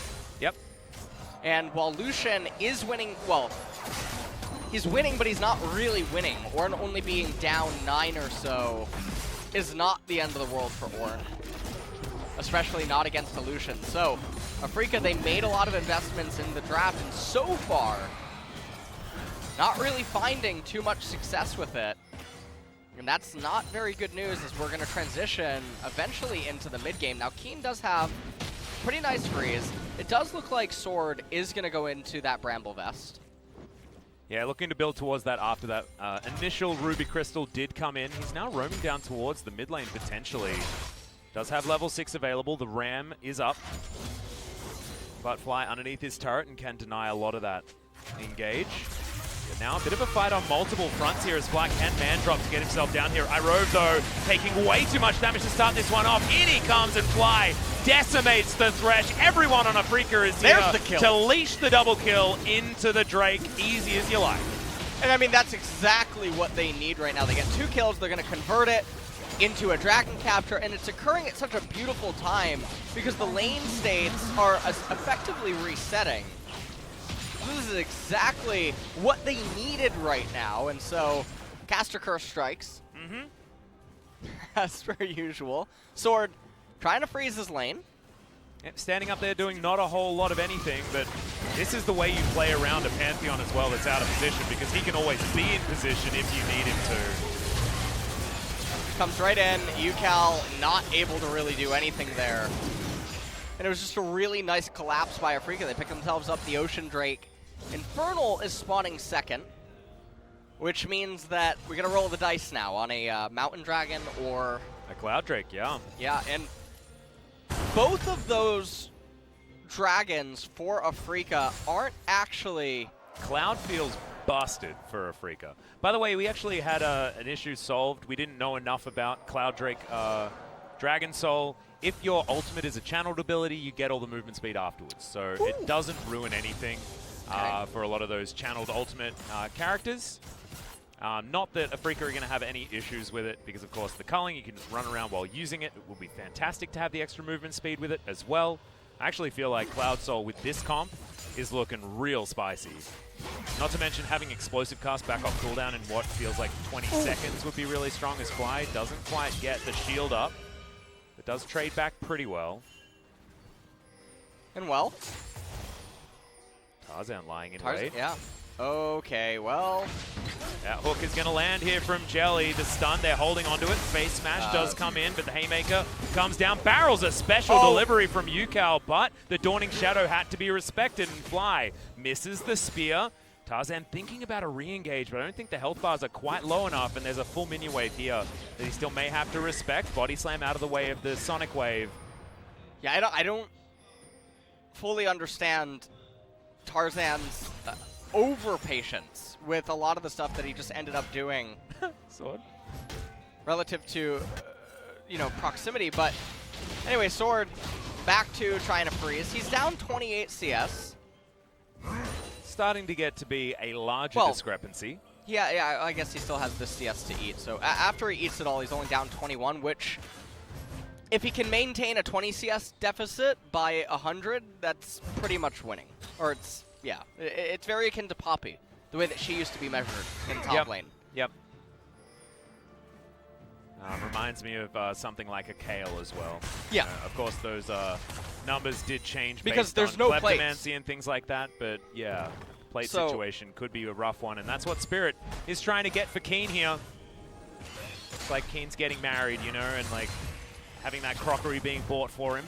And you can see Keen's actually standing on the pillar, and I don't know if that just gave everything away.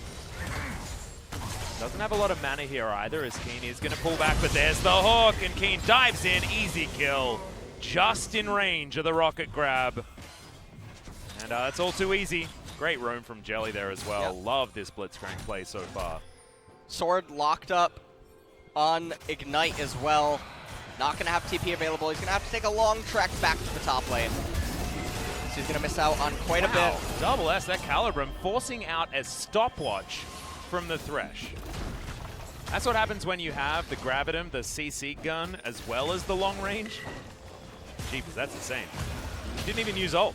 May have been able to kill him. Now Terrifying. Oh, hello. I guess Fly just does that to scare off the ward. Yeah. And doesn't even kill the ward because he knows the ward doesn't even want to see anything anymore. It's too frightened. It's not going to look. No. Actually, not. You know what? I can get behind that. Oh, thanks, man. Yeah. I like that. Well, Jelly is now a mid laner. Tarzan's going to have to be one too, but Yukao just run it forward with that Q. Jelly wanted to put him under the turret, but not going to be able to just yet. Fly might have to respect this and does. Flashes. Hook is going to land from my Rove, and the hook is not going to land from Jelly. Now Viper fighting up against Double S. Has to get right into that Shrouded Mist, because that was not a trade he was going to win, especially not against the Severin. So I really hope that we get to see a replay about that, because there's some really subtle things that go on inside of that trade that isn't all that common. Also, I think that Tarzan actually missed his Flash R Insect. Oh no. So he will be losing Flash, but they did get the Flash away from Fly. It's a weird one to miss because, of course, you can't flash once the Dragon Rage kick has gone off. So Tarzan might have been a little bit too early on the flash and not actually channeled the kick beforehand. Because it's supposed to be kick flash, of course, not flash kick.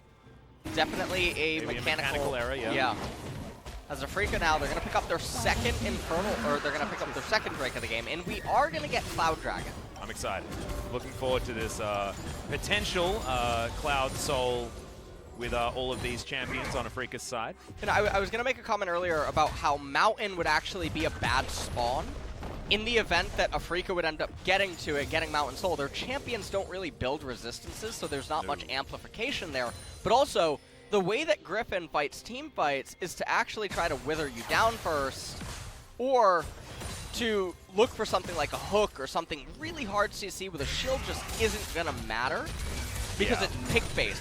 It's catching you out rather than periodic poke and whatnot, which Mountain tends to be really good against. So having the Cloud come up is really good. It's also really good because now, the thing that we talked about yesterday, Afrika could take a third Cloud Drake and be like, okay, I'm done. We're never going to let Elder spawn. And then Cloud Souls don't really do anything.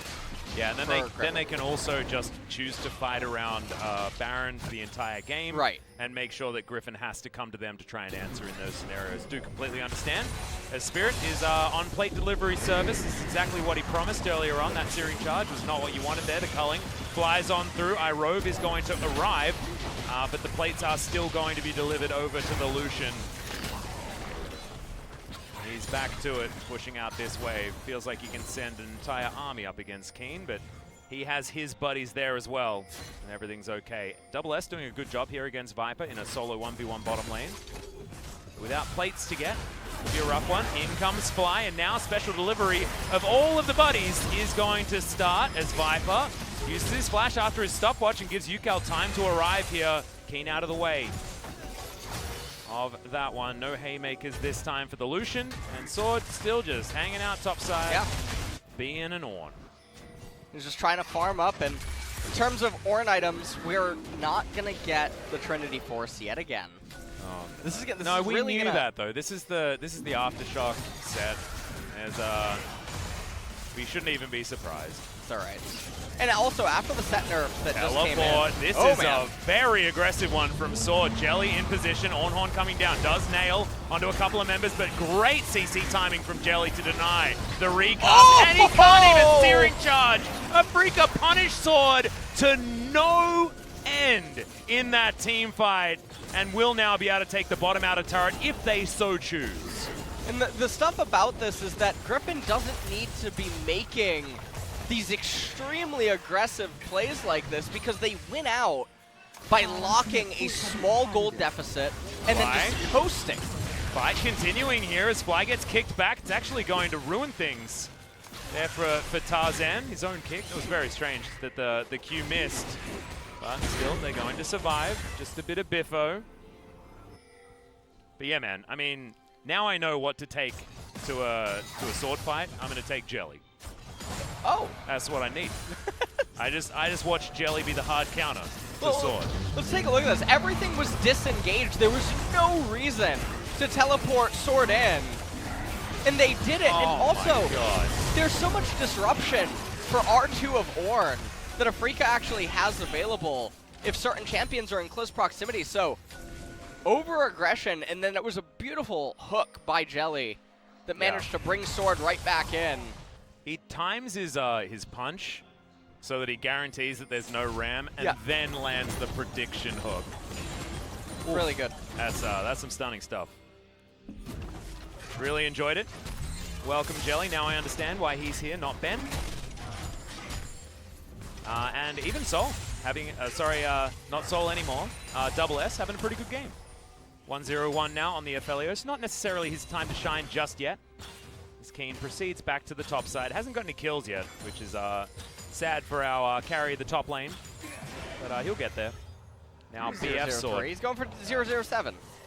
Ah, nice. Yeah, he's going for the James Bond. Then he gets the license to kill, and then he's allowed to get Exactly. So in game number 2, he's going to heart stomp. Yeah. Do you know what's sad? What? You only need to have 00 status before you get the license to kill, so that whole joke doesn't work. And we've been making it for years. Yeah. Have I ruined League of Legends for you now? So you've gone quiet.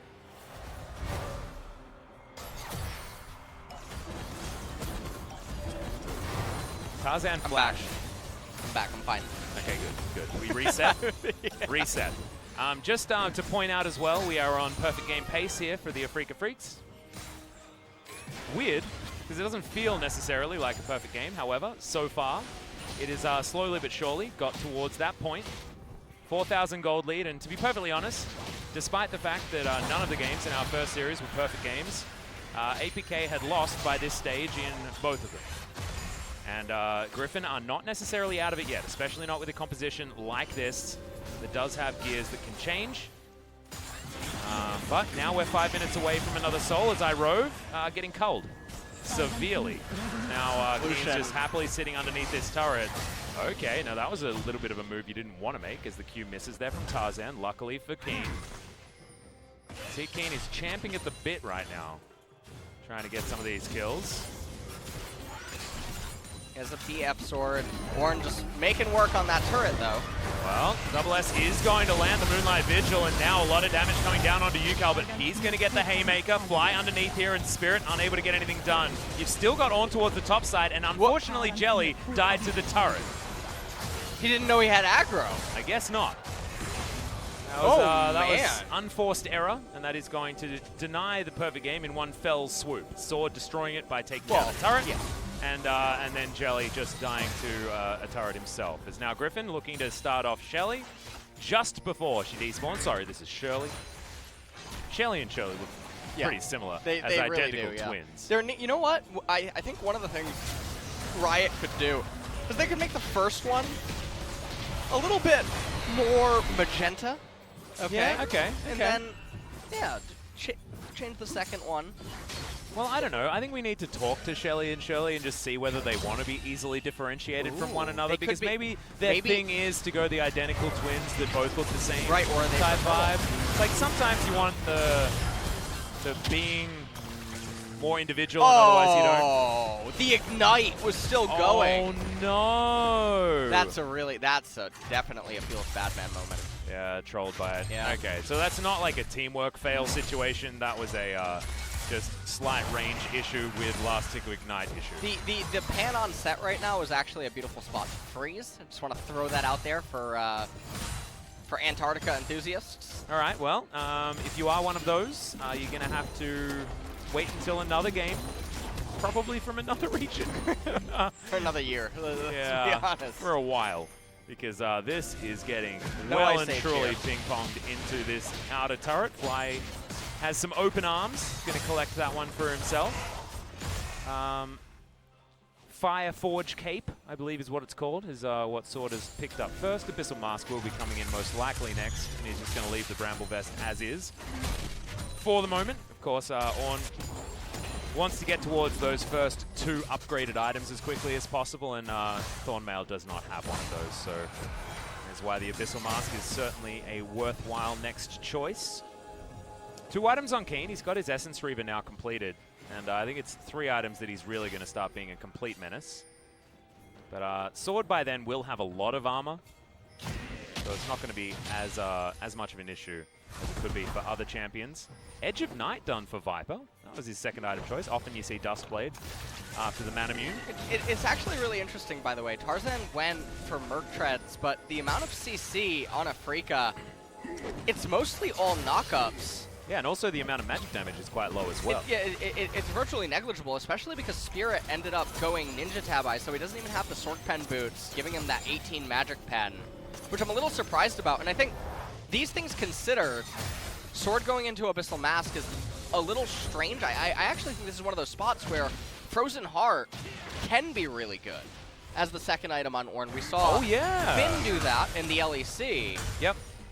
So rather than going Frozen Fist and wasting your money, you can just go Frozen Heart, get that passive, and then couple it with Thornmail down the line, which he's definitely going to want to end up completing with the Bramble Vest. But we're going to have Abyssal Mask seemingly built here, and honestly, his team just isn't going to get a lot of value out of it. Nope. Same goes for... Oh, actually, as far as Black Cleaver goes, I mean, I know it's not exactly super easy for Set to stack it up. However, Viper will be able to utilize the lowered armor much better than a lot of other AD carries would, given the lethality that he picks up. Does like just flat armor removal. You do have that statistic. Might help Viper's damage be a little bit more relevant. As you can see, Double S looking for the ult and does find it here onto Yukal. Gets slowed down, but otherwise not going to get rooted just yet, and no issues now. As Shelly, she's going to try and get her charge denied, but it isn't going to happen. Does get a chunk out of that outer turret. The Piercing Darkness, not doing too much here against the Afrika Freaks. 12 seconds until that Cloud Soul is available. And the culling doesn't do quite enough there onto Griffin to soften them up. Oh, Hook is going to land. It's onto Sword. Survives for a very long time. There's the ultimate, the Dawning Shadow to come through. Good flash, but it's not enough as Sword does turn this one around. Picks up Keen to start the fight, and Fly is going to be the next one on the chopping block. But now SS is there. Calibrum is charged. Spirit lands a really nice barrel, but he shouldn't survive. Oh, the Q! It misses, and Spirit's going to live. Piercing Darkness comes down. There's the body slam, and now SS. Can he find the AoE? Infernum was so good to have locked down, but doesn't get it just there. Had it in the offhand. Now Severum is picked up. Tarzan goes golden and is able to safeguard out. So, not able to deny the dragon just yet, Griffin. We are getting glimpses of what we talked about inside of the Champ Select, where the scaling on Griffin is insane.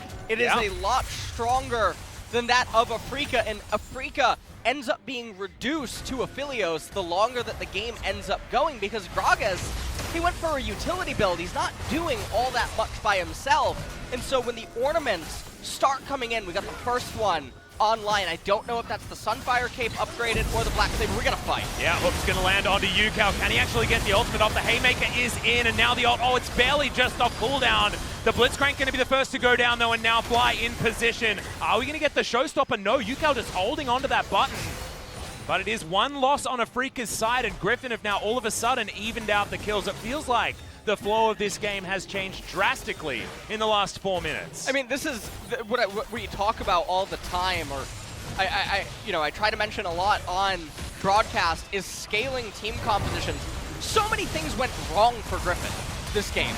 Sword had a failure teleport that ended up just getting punished. He got killed in top lane. He got absolutely pressured in top lane throughout almost the entirety of the game. Set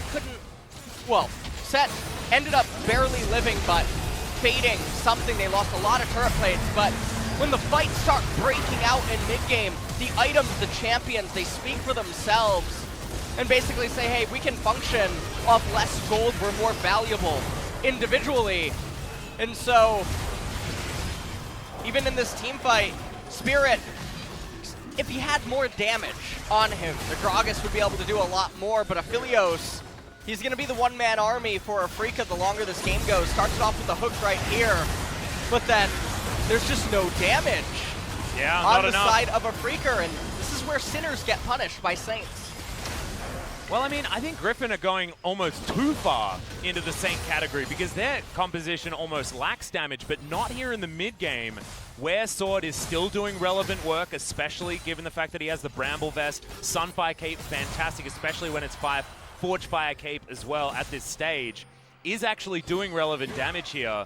Afrika will get to a point where they just have crazy amounts of damage with their double 80 carries, and Viper's not going to be able to eat through by himself. But fights at this stage, given what Griffin have, just seem to be working so well front to back when Afrika don't have that mode available. The other thing is, the 80 carries, I assume that Mortal Reminder will be the purchase on Double S. You'd hope so. As the Senna healing will become obnoxious the tankier that Set, Ornn, and Lee Sin get, as well as Thresh. Yeah. The longer that this game ends up going, and so... Might be a Morellonomicon second item for Spirit type game. There we go. And by that I mean third. Runic Echoes does count. As it stands, heal and exhaust out on the Ornn.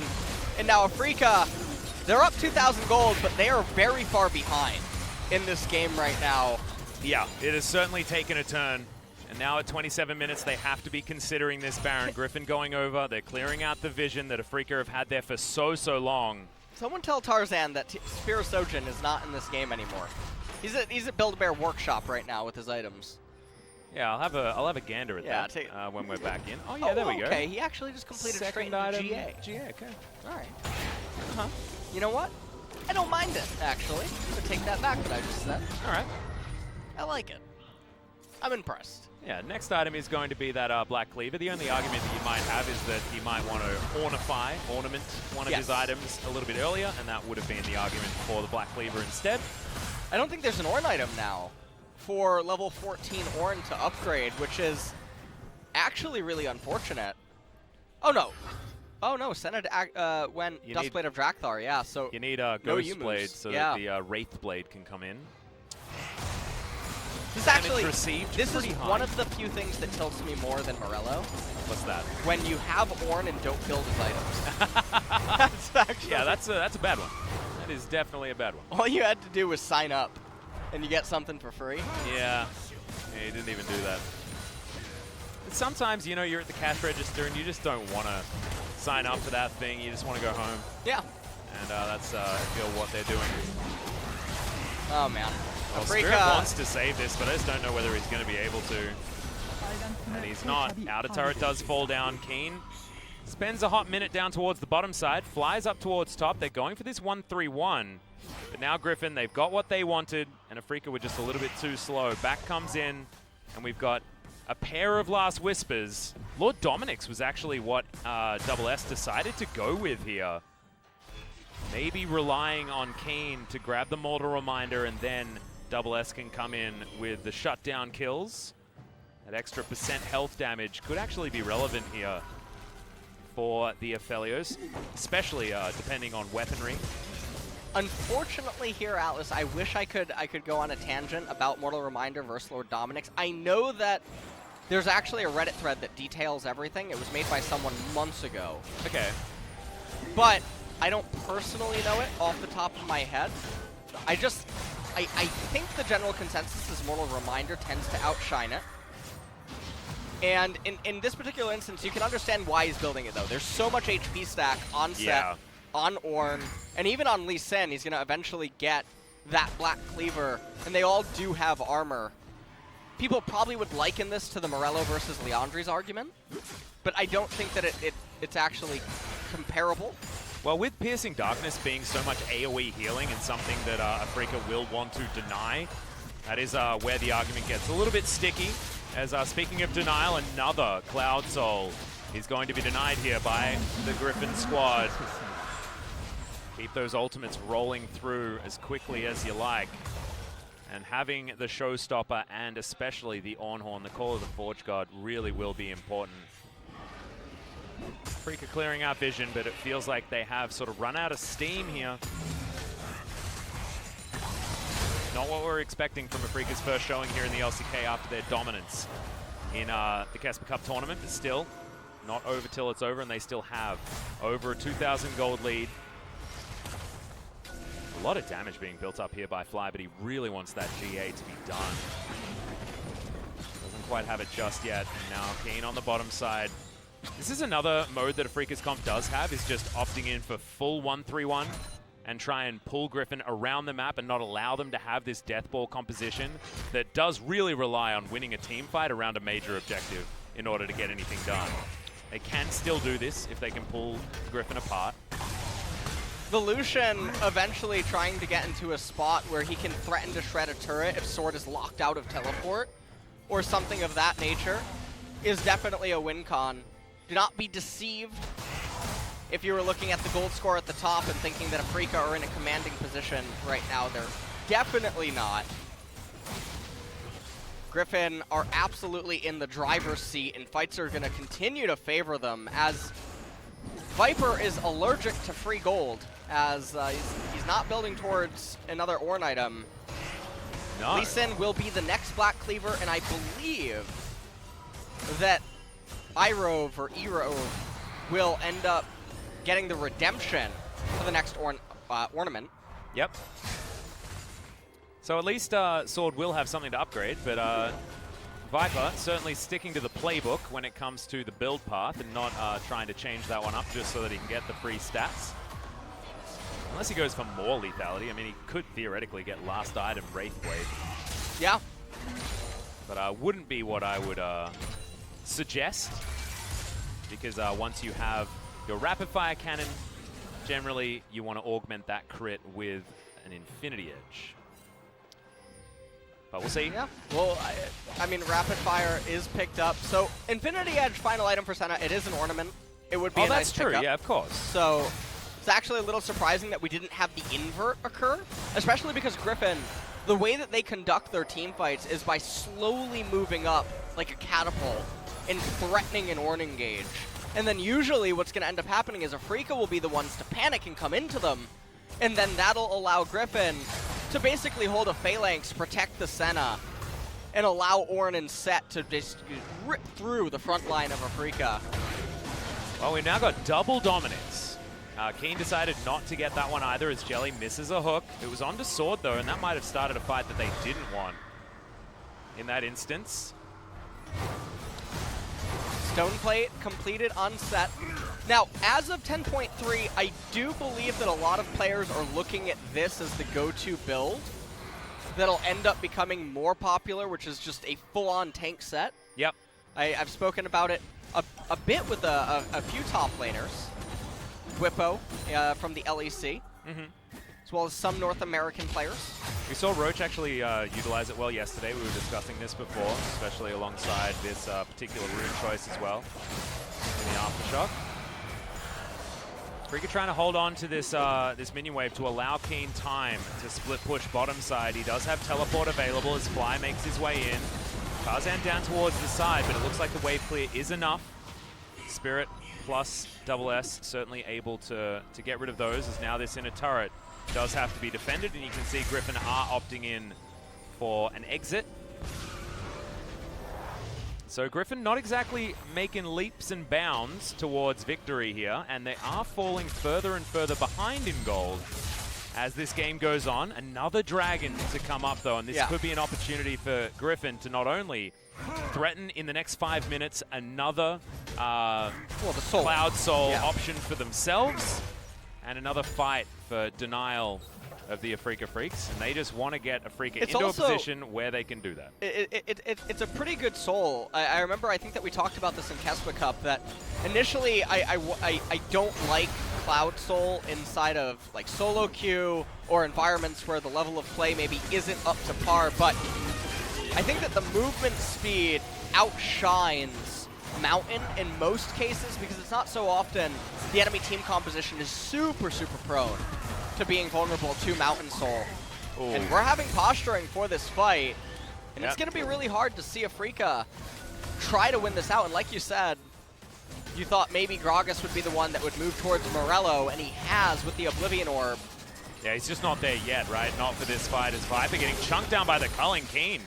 Might have found an opportunity there, but Viper will have avenues to get his health back.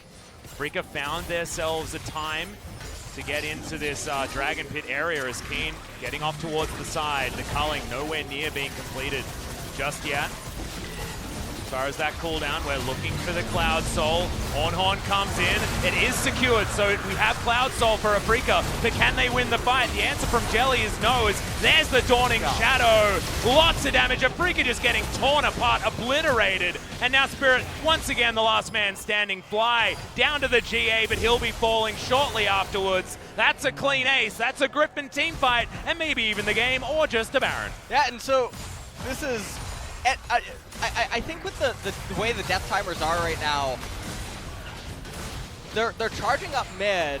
They are a little bit slow to get to this mid-tier 2 turret, so I think that the play is to raise the mid inhibitor turret and then go immediately over to the Baron. But yeah, you can see there's UCali wants to get the turret. Yeah. But they're going over. And a little bit of hesitation. We take a look at the replay, and really, there was just no way to win this. By the way, I did not think that Ornnie would actually hit the edge of that Baron pit and grant the knockup. Tarzan getting in on Keen, Dragon Kick, knocking up Gragas as well. And this is what we were talking about. Team fights are not going to be close. Even if this looks close, it's really not. Viper never in danger at all. Neither is Irove. Yeah, fights need to be on the terms of Afrika, and I spoke poorly. The Lord Dominic's no longer does the health percent damage. That was removed. It's just more armor pen. For that item, it's hard to keep up with all of these changes. It's 10% more. Yeah, it's a bit more. 10% more. Well, when you're building a lot, like Sword and UCal are, it does feel like a lot more. I mean, if the armor, so 10% between 200 versus 250. Yeah. It's not that big of penetration when you compare that. There's lethality items and stuff. So when you start looking at it like that, I think that's maybe what the argument was about in regards to Mortal Reminder, healing debuff versus that kind of damage difference. And it probably takes a really large armor number for it to be to start mathematically really being better. To start being meaningful, and that's where I say that it's not really comparable to that of Morello versus Leandri, where Leandri just gives you madness, amplifies all the abilities, as well as the max percent HP burn, oftentimes will outshine the healing preventative. Yeah, well, Afrika now trying to defend this inner turret. Not something that they should theoretically be able to do with a composition like this, given what Griffin have available to them. But see, getting to that Siege minion is about as difficult as getting to Viper in a team fight. You can see Viper hasn't died yet. He's got a 700 gold bounty on his head, as well as being 100% killed contribution. Reminding me a lot of Caps' debut in the bottom lane in the LEC. Is now Keen. You can't cull anything, my friend. It's getting too dangerous. Redemption even in. Yep. To keep Griffin as healthy as you like. And there it is. There's the Redemption upgrade. Senna also went for the Yumus. Yeah, it was the Wraithblade finish. Yeah, instead of the Infinity Edge. So this is an interesting purchase. There's not a lot of armor on the side of Afrika. Here's the fight, though. Yeah, oh, Double S does get out of the way, but they are just doing this for zoning, trying to get towards this first inhibitor that they're going to take down very comfortably. Griffin move up, Griffin move back. And successful use of the Baron. They only had 25 seconds to go, but they are certainly taking this one slow and steady. There still might be a chance for Afrika here, but it's just getting so difficult. Ronduin's now completed on UCal. Honestly, I would have preferred, because you look over at the side of Afrika, right? There's no magic resistance. Actually, 0 magic resistance present on the side of Afrika. Why would you need to buy it? Well, that's a reason that you could go Thornmail. Yeah, that's a good point, actually. You get the debuff, you get the reflective damage, and it's so insane against so many of their champions. Pantheon will melt himself. Yeah, not to mention ends up doing hitting you with W. And if you've got Thornmail and the Sunfire Caves that both of these solo laners do have on Griffin's side, then that's actually a lot of hybrid damage that you're doing. It's so insane, and it makes it really good. So there's definitely some itemization changes that Griffin could have made this game to be a little bit different. The Morellonomicon Power Spike. Oh, has just the landed. Forbidden Book. Yep, it has been completed by Spirit. I've heard things about this. He found this mysterious tome in the library. It has all of this this graffiti on it. Yeah. From a guy, his initials were L and S or something like that. I'm not entirely sure. It says a whole lot of profanity on this book, but he found it and he hired it anyway. That's the ultimate that flies in. Just gets a little bit of a slow there. Moonlight Vigil not exactly nailing it. However, they've got a lot of ultimate cooldown reduction. What do you think is like chapter 1 of Morello? It is why you shouldn't listen to LS. What? That's chapter 1. Because otherwise no one's actually going to read it, are they? That is true. They need to get that one outlined.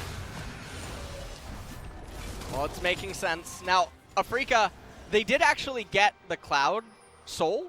And I think that them going for that soul rather than just allowing Griffin to get one more and then have a soul fight is because they've identified that they're going to have to just we actually choose do need the Elder in order to have a chance at winning this game. And honestly, the Elder Dragon is it is pretty overpowered. It actually is Yugi's deck. His grandfather doesn't have any bad cards, Kaiba, you know? Yep, it's also a really rough one against Yukao because he likes to go down to around 20%.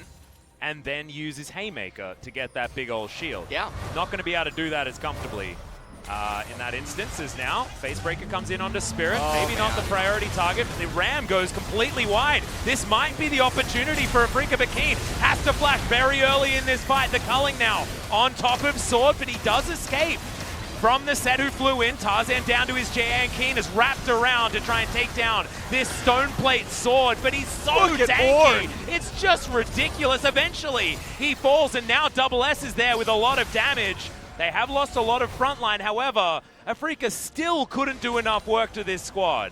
1 kill. It took them that long to kill just an Ornn. Yeah, that Ornn is extremely tanky. And again, really surprised he completed Ronduin's himself instead of upgrading the Bramble Vest into the Thornmail. So definitely surprising there. Sword has teleport available. He will be able to go over to the Elder if...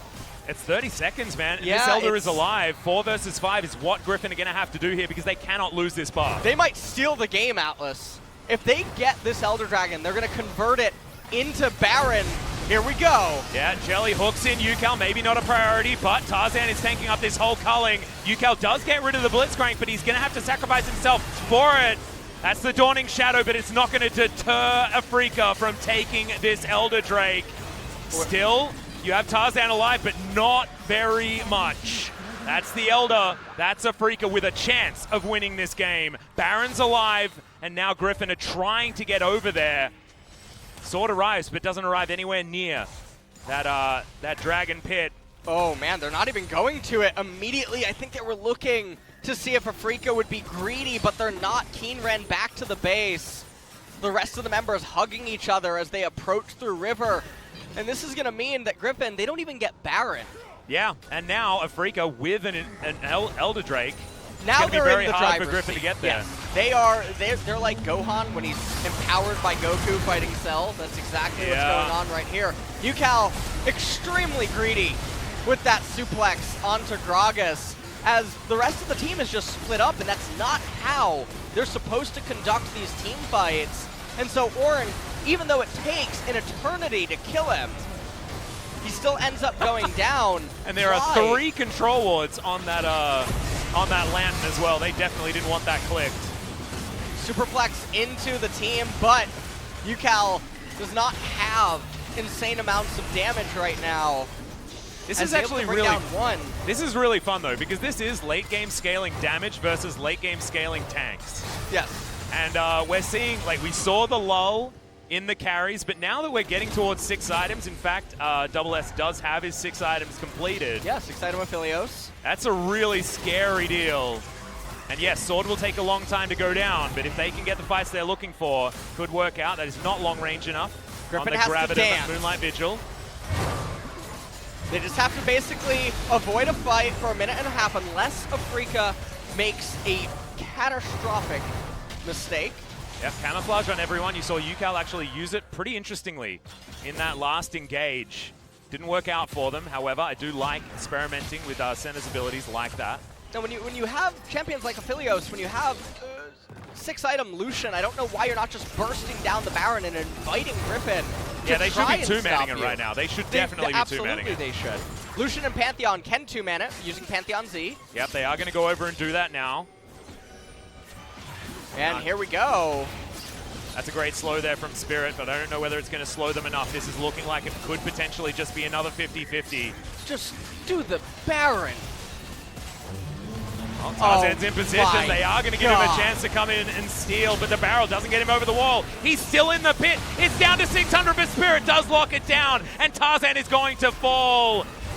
By the grace of the Elder Drake, Afrika have managed to find themselves a Baron as well, and now Jelly's on the hunt for another hook. In goes Fly, the hook is going to land, and Yucal has no chance. Haymaker does do a fair bit of work, and he tries to suplex his way out, but there's the flash in from Spirit, and they lock him down as well. Sword, the last remaining tank between Afrika and a 1 game in game 1, but they had to work so damn hard for it. Yeah, and Afrika, they did steal this game away from Griffin, who are in such a commanding position, and it all started with that very disjointed team fight in mid lane that really just, it started the chain effect. The dominoes, the pieces just started falling. Eventually the Elder, they danced.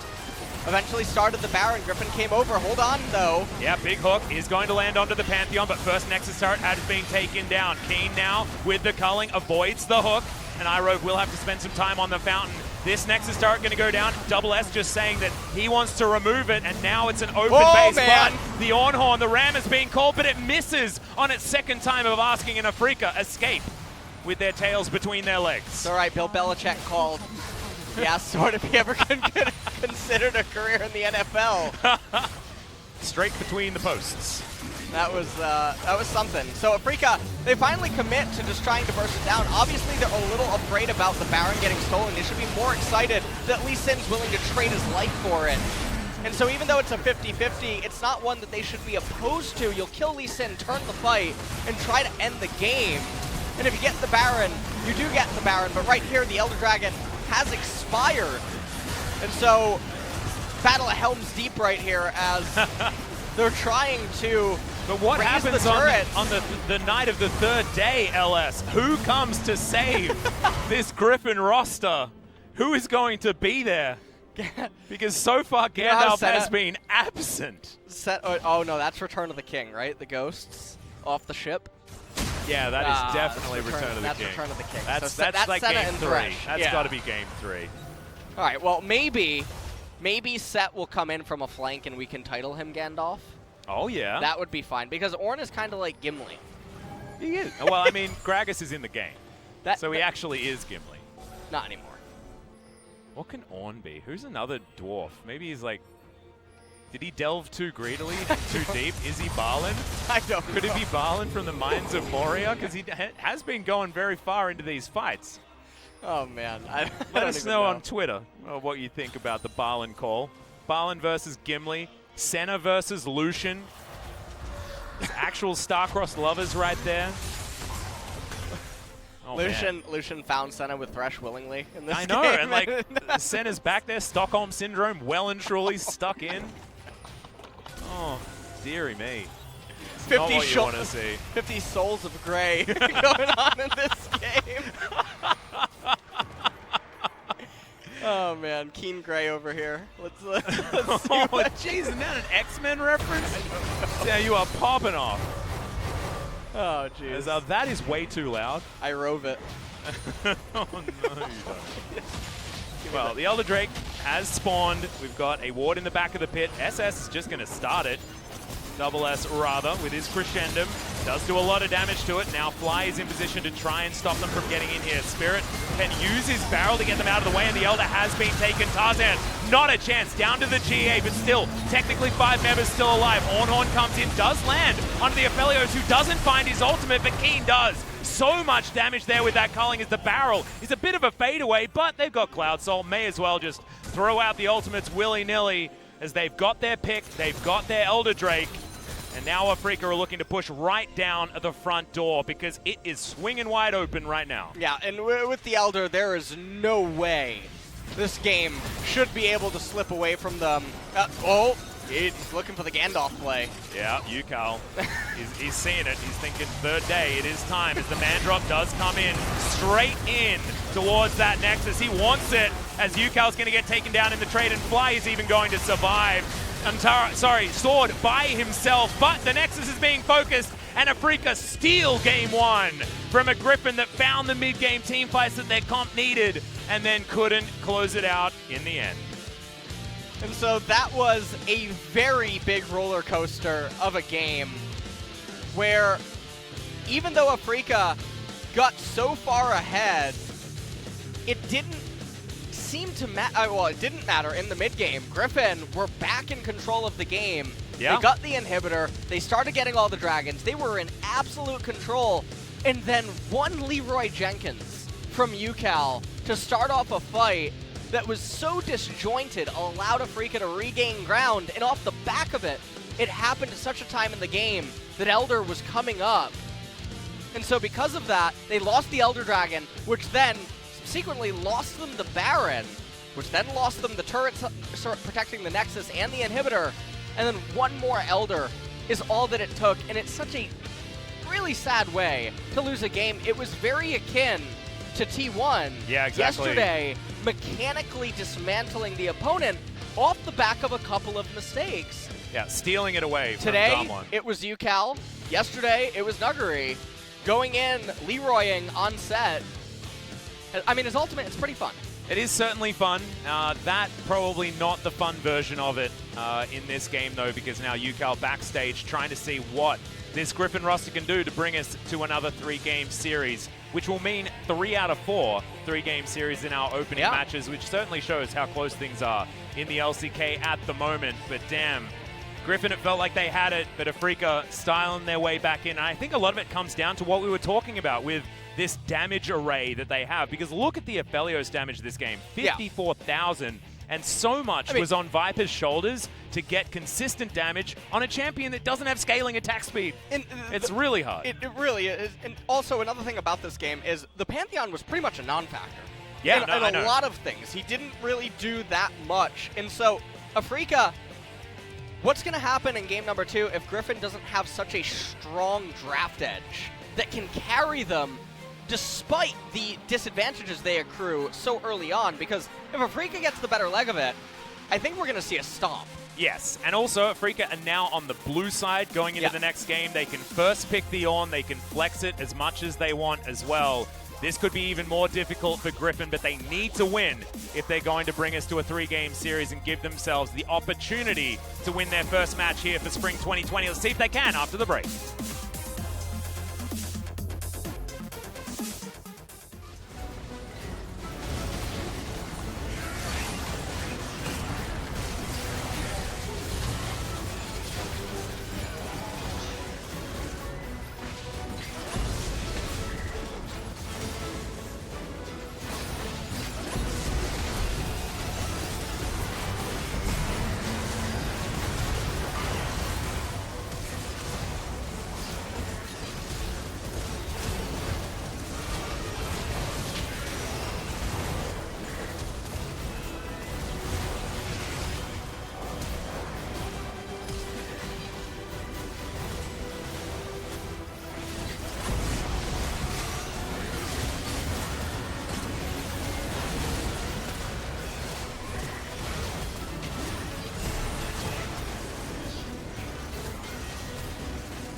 돌고 봐줄게 하나 나 떨어진다 얘들아. 나 좀 떨어진다 여기. 세트 돌았어 앞에. 가는 중. 앞에 세트 볼게.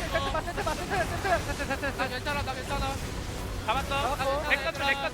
넥서스. 가자. 아니다. 앞에 오른. 넥서스. 오케이 넥서스 가자. 와 씨. 레전드 오브 룬테라의 세계에 오신 걸 환영합니다.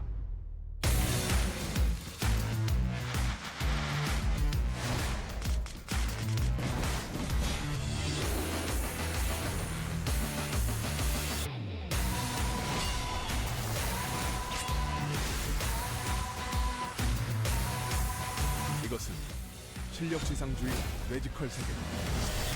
자, 이제 그럼 한판 붙어볼까? 레전드 오브 룬테라.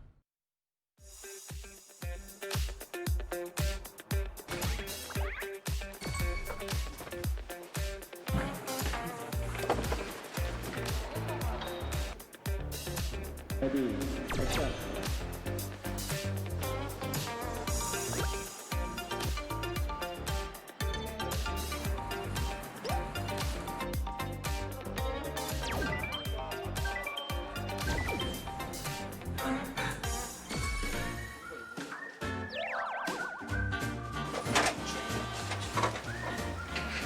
밥은 왜 안 드셨어? 밥이 어디 있어요? 밥이 여기 있다. 평소에 한 12시쯤에 일어나거든요. 근데 일어나도 아침을 먹는 사람이 단 한 명도 없어요.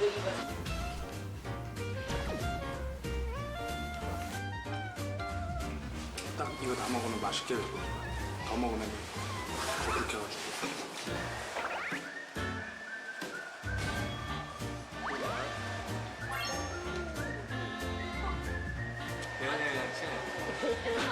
친한 거 맞죠? 짜장면 짬뽕 하나 둘셋 짜장. 네. 여름 겨울 하나 둘셋 겨울. 이거 좀 실망이네. 산 바다 하나 둘셋 산. 야 이거 다 틀리는데. 웹툰이요. 네, 그럴 때도 있고 아니면 그냥 요정이 형 지금 하는 줄 아무것도 안 하거나.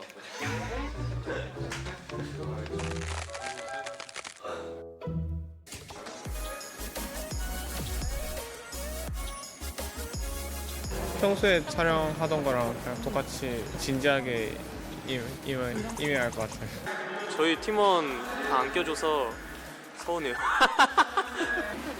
그거 재밌게 봤는데 막상 제가 나올 생각하니까 오글거려서 못 볼 것 같아요.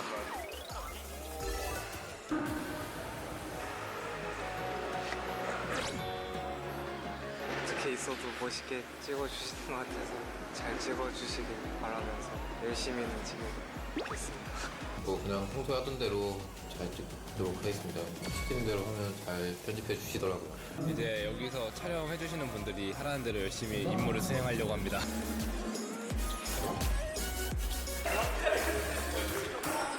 오 마이 갓! 와 무섭다. 처음에 부정했는데 보면 볼수록 다른 것 같아요. 둘 중에 한 명 조일러로 사라져야 돼. 아 진짜. 잘해보셔요. 네, 안녕하세요. 저희는 이번에 타이틀 촬영을 하고 있는 젠지의 뮬러 리드입니다.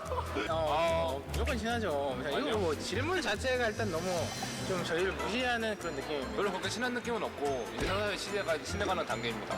젠지에 있으면서 가장 행복하다고 느낄 때가 언제입니까? 없는 것 같아요.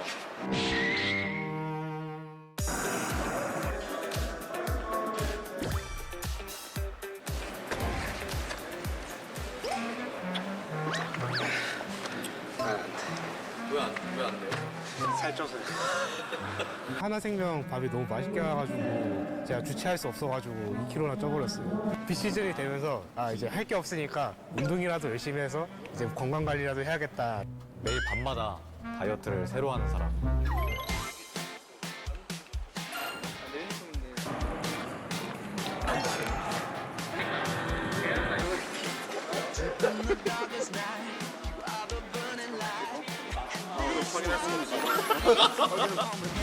시작한다는 마음으로 하면은 좋은 성적 낼 수 있을 것 같아요. 중간중간에 넘어지더라도 끝에는 웃을 수 있는 팀이 되겠습니다. 꼼꼼히 연습을 하다 보면은 나쁘지 않은 성적이 나오지 않을까 기대하고 있습니다. 이번 스프링도 좋은 성적 내기 위한 각오로 임하겠습니다. 알겠습니다.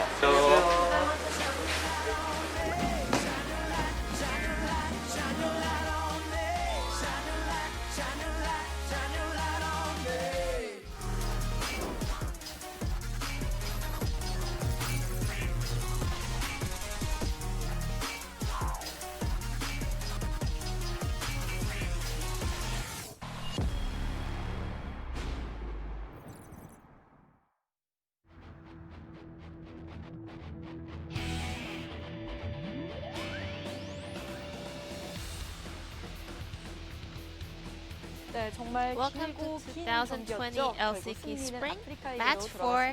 The first game, Griffin versus Africa. Analyst stats. 뱀피가 어떻게 보셨는지 How was the draft? Was it 확실히 아프리카 쪽에서는 블리츠와 판정 Africa 같은 초반에 좀 took Blitzcrank 움직이면서 and 플레이를 Pantheon, 만들어낼 수 있는 very 픽들을 proactive 기용하면서 picks in the early 픽의 game. 의미를 좀 잘 살렸던 것 They 같습니다. were able to pull off 리드를 많이 meaningful 챙기면서 performance 그런 on 것들을 those 좀 champions. 보여줬습니다. 픽의 의미를 그에 반해서 이제 그리핀 쪽은 On the other hand, Griffin 그리핀 to 쪽 Lyra. 같은 경우는 이제 아프리카가 워낙 Well, Africa took the snowballing competition and they also had Senna on the Griffin side, so he focused on Senna. So Blitzcrank was able to kind of roam around the top and mid lane. However, after Senna gained their power spike in the mid and late game, Viper was able to prove that Senna is also a very viable pick. 중반 경기가 뭐 뒤집혔어요. The game was really long, and Griffin actually managed to gain momentum in the 사실 mid and 초반에 late game. 중요한 장면도 되게 많았었는데 There were 후반에 a 워낙 lot of 많은 highlights in the 드라마틱한 early 일들이 game. 벌어져가지고 However, there 초반 were 장면을 so 좀 many 넘어가고 dramatic 이제 중후반 하나 super 좀 plays in 보는데 the late games. 사실 이제 이 타이밍 같은 경우에는 This was the 그리핀 timing where 쪽에서 Griffin 이전 한타를 이긴 상황이었습니다. 이제 won their 강한 타이밍을 team 이용해서 fight earlier this 중후반 game. 한타를 이끌어가면서 So they were 좋은 having 모습을 some of the 보여줬는데 control 이제 after 하나씩 that 깔끔히 fight. 뜨면서 이제 아필리오스가 힘을 가지기 시작했죠. 그렇죠. 이제 그리핀 조합이 한타가 되게 좋은 조합인데 Griffin has a very strong teamfight ability. 원딜러를 견제를 하고 The two front line was able to kind of zone out the AD carries, and Ornn was taking so many damage by himself. 한 명도 이제 녹이지 못했고 그 두 So 탱커가 Africa 상대팀 players 딜러에게 wasn't 다가가면서 able 한타를 이제 to 브리핑 승리하는 um, 장면이었습니다. pop 네, or 그야말로 melt 좀 on any other 바람처럼 players in 좀 that team 쎄한 fight. 느낌이 드는 상황이었는데 So, 이거를 또 we had 후반에 the 아프리카가 cloud 다시 가져갈 rift 거라고는 here. 생각도 못했어요. 실제로 However, 한타 Africa 조합이 managed to 브리핑 turn the 쪽으로 game 나와 around 보이긴 in this 했어요. such a 저는 windy 진짜 rift. 아프리카 입장에서 진짜 쎄했을 것 같아요. 진짜 초반에 I agree 좋게 that 흘러가다가 Africa was having a very shaky 이거 우리가 moments 한타 in the 조합이 mid 아닌데 game 어쩔 수 없이 한타를 하게 되네. because 한타를 they had 붙어보니까 to be 당연히 우리가 한타 조합이 engaged 아닌데 on 이길 by 수가 있나 different 하는데 players, even though they had the 아펠리우스. side lane 진짜 composition. 아펠리우스 However, 했다라고 보시면 될 것 같아요. Aphelios was the 장면에서 key 오르는 상대팀 champion 딜러를 that kind of 맞아주고 turned the 미신은 바로 momentum 스킬을 around 하는 once 약간 again. 한 팀인데 두 가지 일을 하면서 미신은 죽고 오르는 맞을 만큼 다 맞고 So 빠지는 Lee Sin 상황에서 died there 미신이 and 녹았어요. Ornn was 그러면서 taking 4대5 so many 한타가 damage. 이뤄졌고 지금 So they 보시는 were having 것처럼 5v4 한편의 team 부 fights. 그리고 세트가 잡히죠. So with the 저는 진짜 engaged 확실히 Pantheon, 또 젤리 Yuka was 선수를 melted down. 스포트라이트 하고 싶은 게 한타 때 블리츠로 잘하기가 생각으로 어렵습니다. And Jelly was doing so much work here because it's actually hard to kind of contribute a lot in a team fight on Blitzcrank. However, earlier that game or in the entire game, Jelly was all the time just neutralizing the ultimate from Ornn. So that was one of the super plays he pulled off. 결국 넥서스를 깼습니다. 과연 플레이어 오브 Then let's check out the player of the game for game number 1. The 어, POG is WS 선수가 Double S. 말씀드린 대로 아펠리우스 했다. 아펠리우스 So 킥의 he 의미를 확실히 kind of 보여준 게 showed the 아닌가. best performance on Aphelios 한타를 그냥 yet in 지배했어요. LCK Spring. 계속해서 아펠리우스 데미지가 He was 이제 the 중간 초반 main 단계에서는 controller. 솔직히 He was dominating 아펠리오스가 the 확실히 team 세트 fight and 오른이다 engagement 보니까 by 데미지가 안 himself. 나온다 싶었는데 이제 아이템이 4개, 5개 나오다 보니까 Well, 중계진분들이 at the 말씀해 주신 moment, 것처럼 he managed to purchase 4 items, and later on, his damage was unstoppable. 블리츠가 거의 라인이 없었어요. 한 In the 2분 early 정도의 game, 라인을 Blitz was 비웠는데 actually 2대1 라인전 한 was 것만 not 좀 staying in the bot lane. 잘한 원딜러가 However, 있거든요. SS 요즘 managed to 한쪽에 pull off 차이기도 great 2v1 performance in the laning phase. 좀 아쉽다. 네, 그 서포트 받아야 하는 거 아니냐 이런 얘기를 하기도 했었는데요. Double S 사실 방금 for the 그렇게 포장을 POG. 하긴 했는데요. 저는 서포트 입장에서 But as a support 방금 player, 게임처럼 블리츠가 what it 블리츠 thinks 역할을 that 다 Blitzcrank 게임도 was 없다고 좀 doing 느꼈습니다. 100% 많이 나왔네요. in its role. 가져갔어요. So 네, 한타 he's a little bit sad Blitz wasn't able to pick up the POG. However, still, Jelly also got 4 votes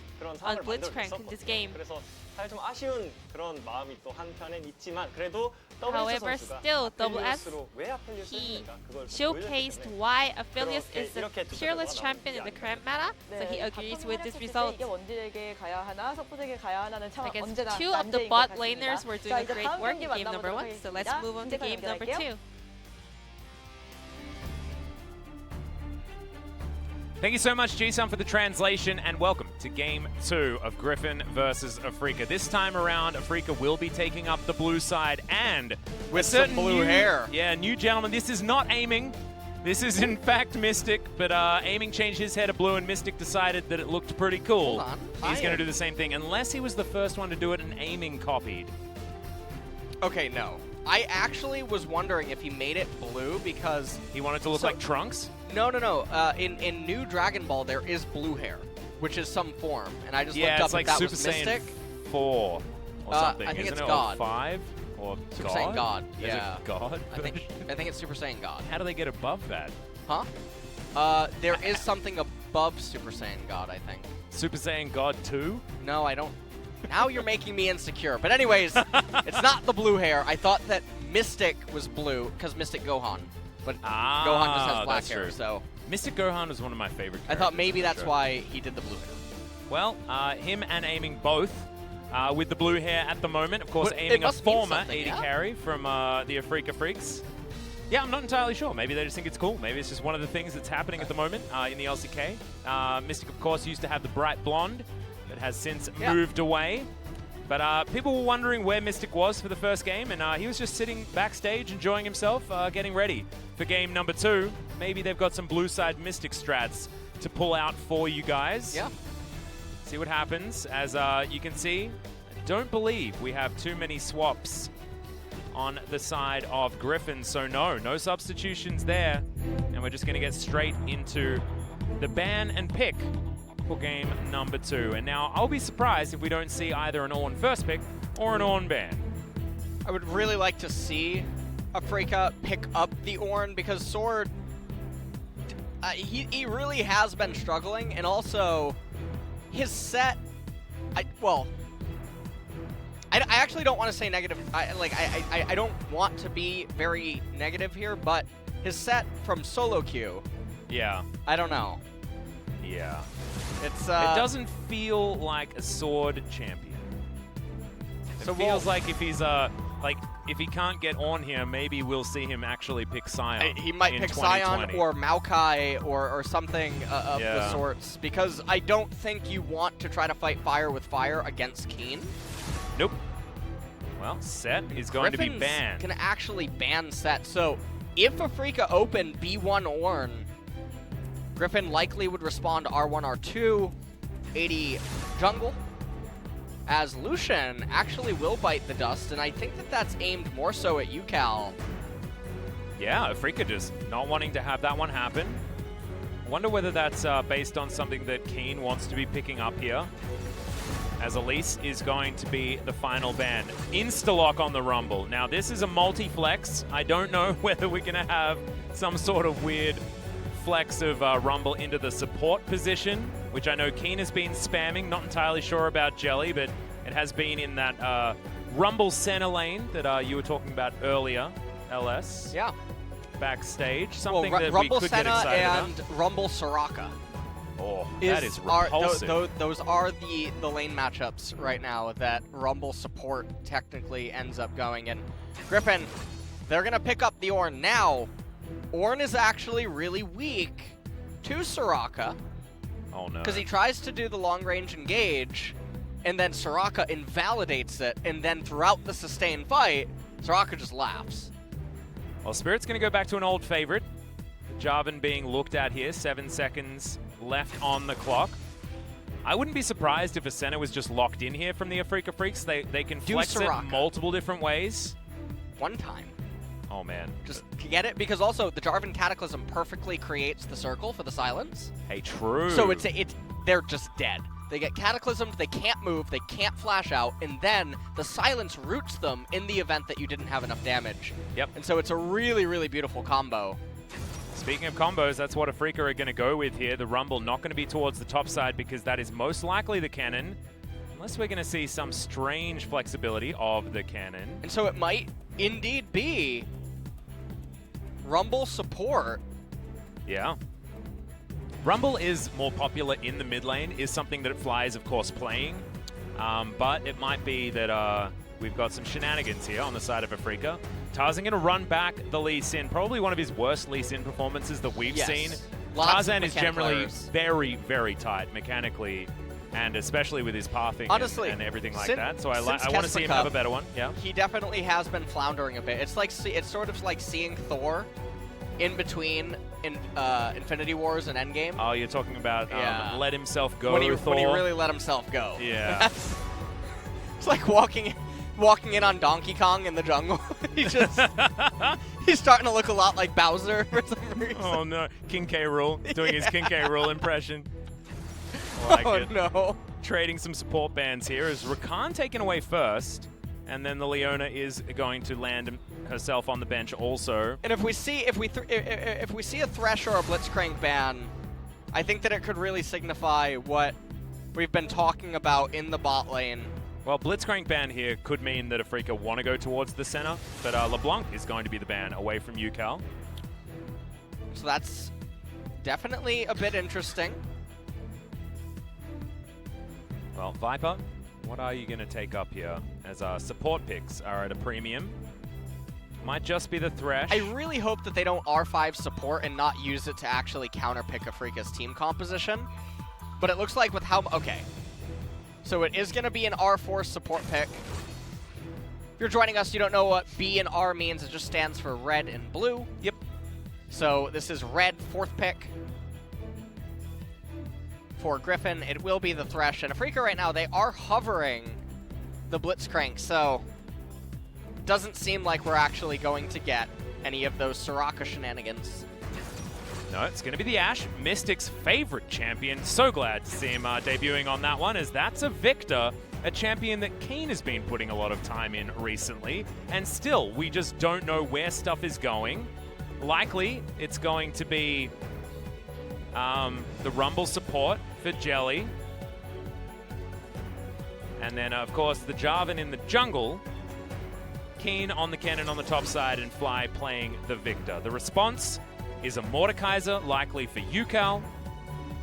Yukal has been playing, or the Ornn in the mid lane. Mordekaiser top. Yeah, I think that you want to have Sword on the Ornn. The Ornn, yeah.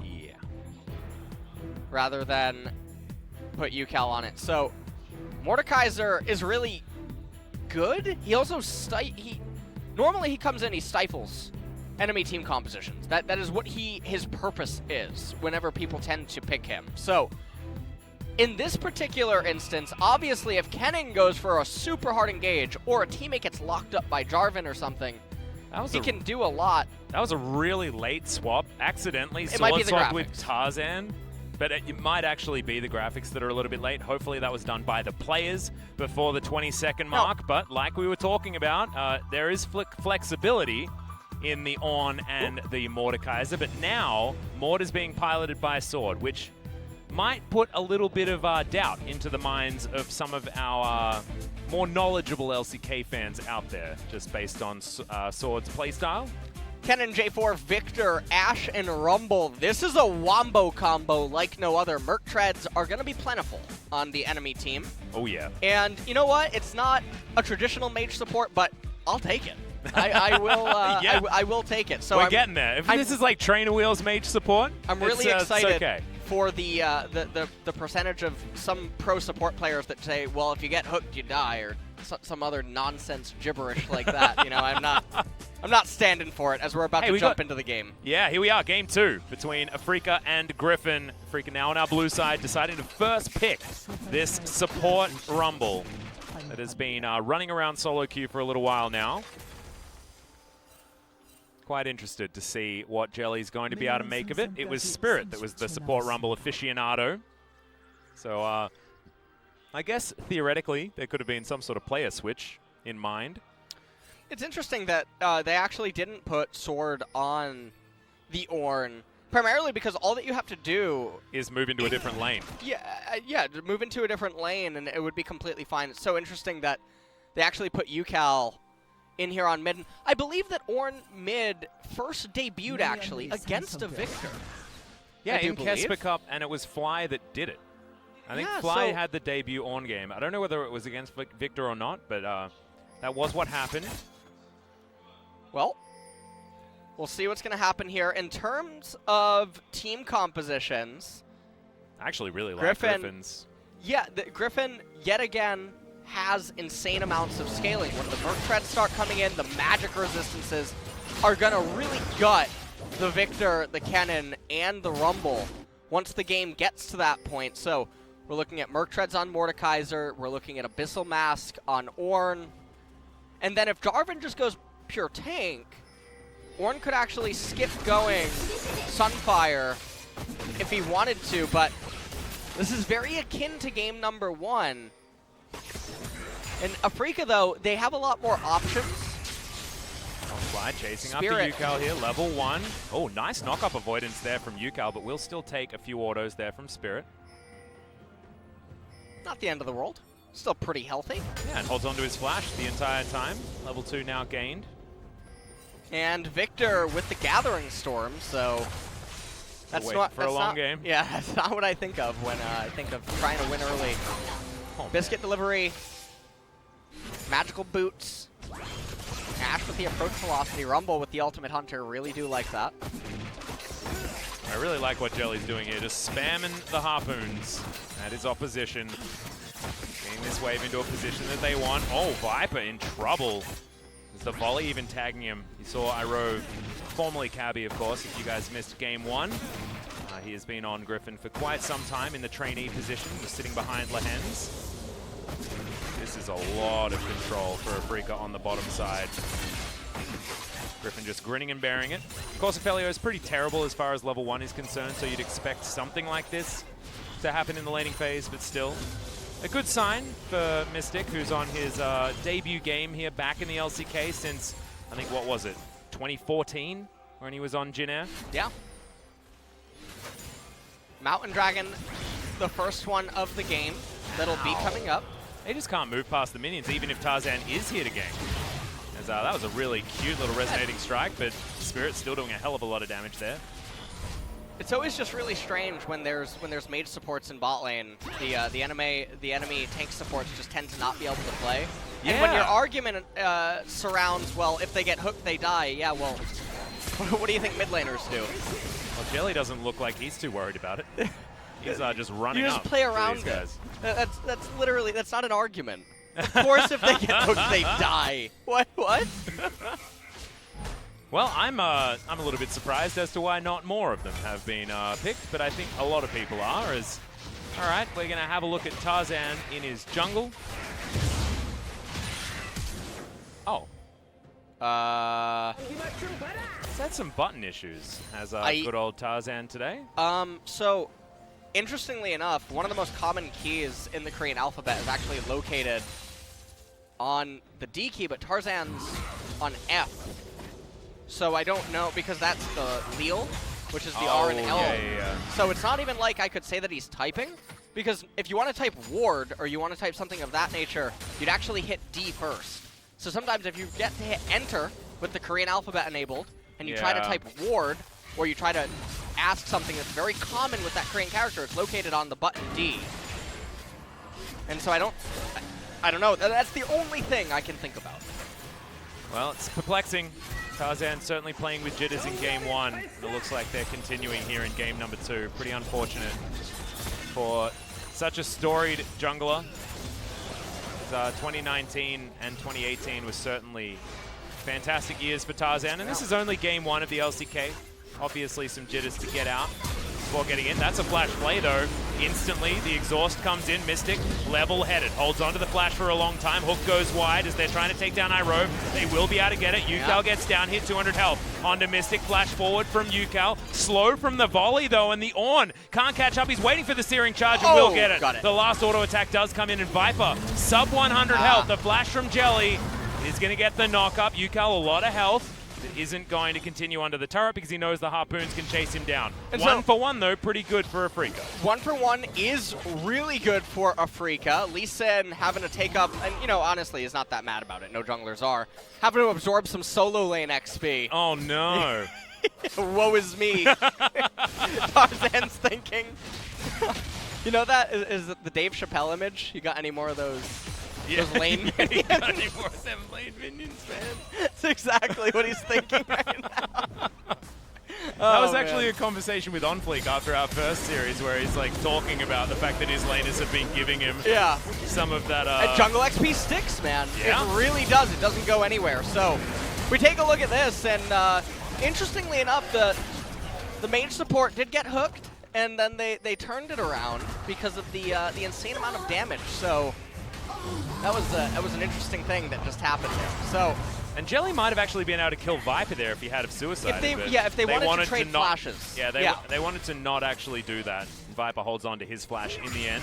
So massive summoner spell advantage here for the bottom side of Griffin. Of course, only still holding on to 50% of them, whereas 100% missing on Afrika's side. They will still have this lane composition, which has been working out so well. You can see Mystic a couple of waves ahead of what Viper's been able to do, and they've been relegated to stealing Tarzan's jungle, which must feel awful. So, Sorkpen Boots already completed for Rumble, which means he's dealing insane damage down here in bot lane now. Rumble has some of the highest base damages on any...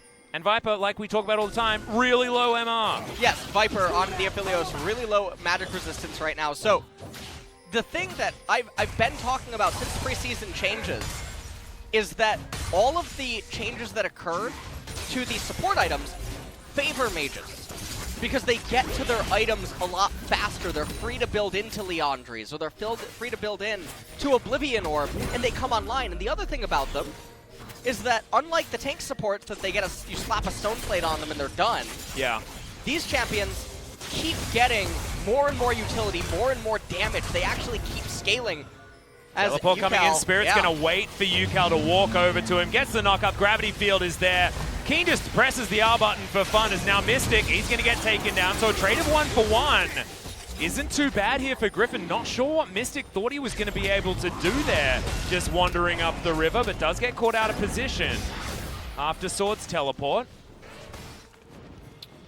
The Ornn really far behind in the CS department. Obviously, a byproduct of that was the teleport down in bottom, as well as the level 1 gank probably affected some of the follow-up waves.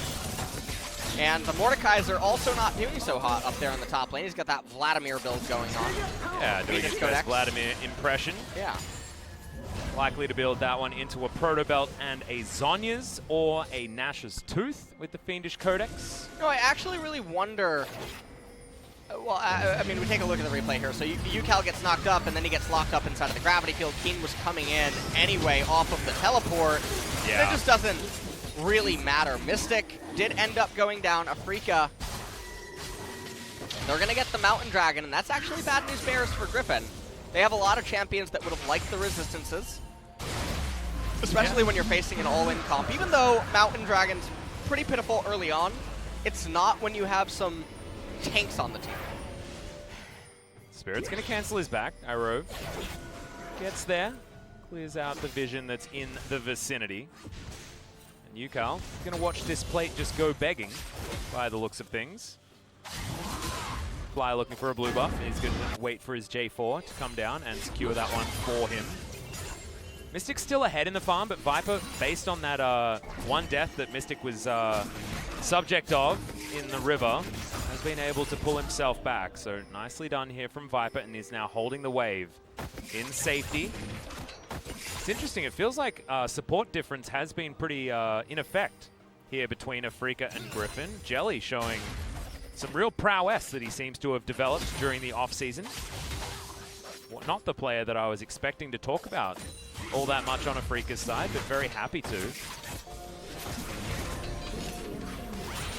Well, at this point, Viper just trying to coast in, but we have a gank up here in top lane.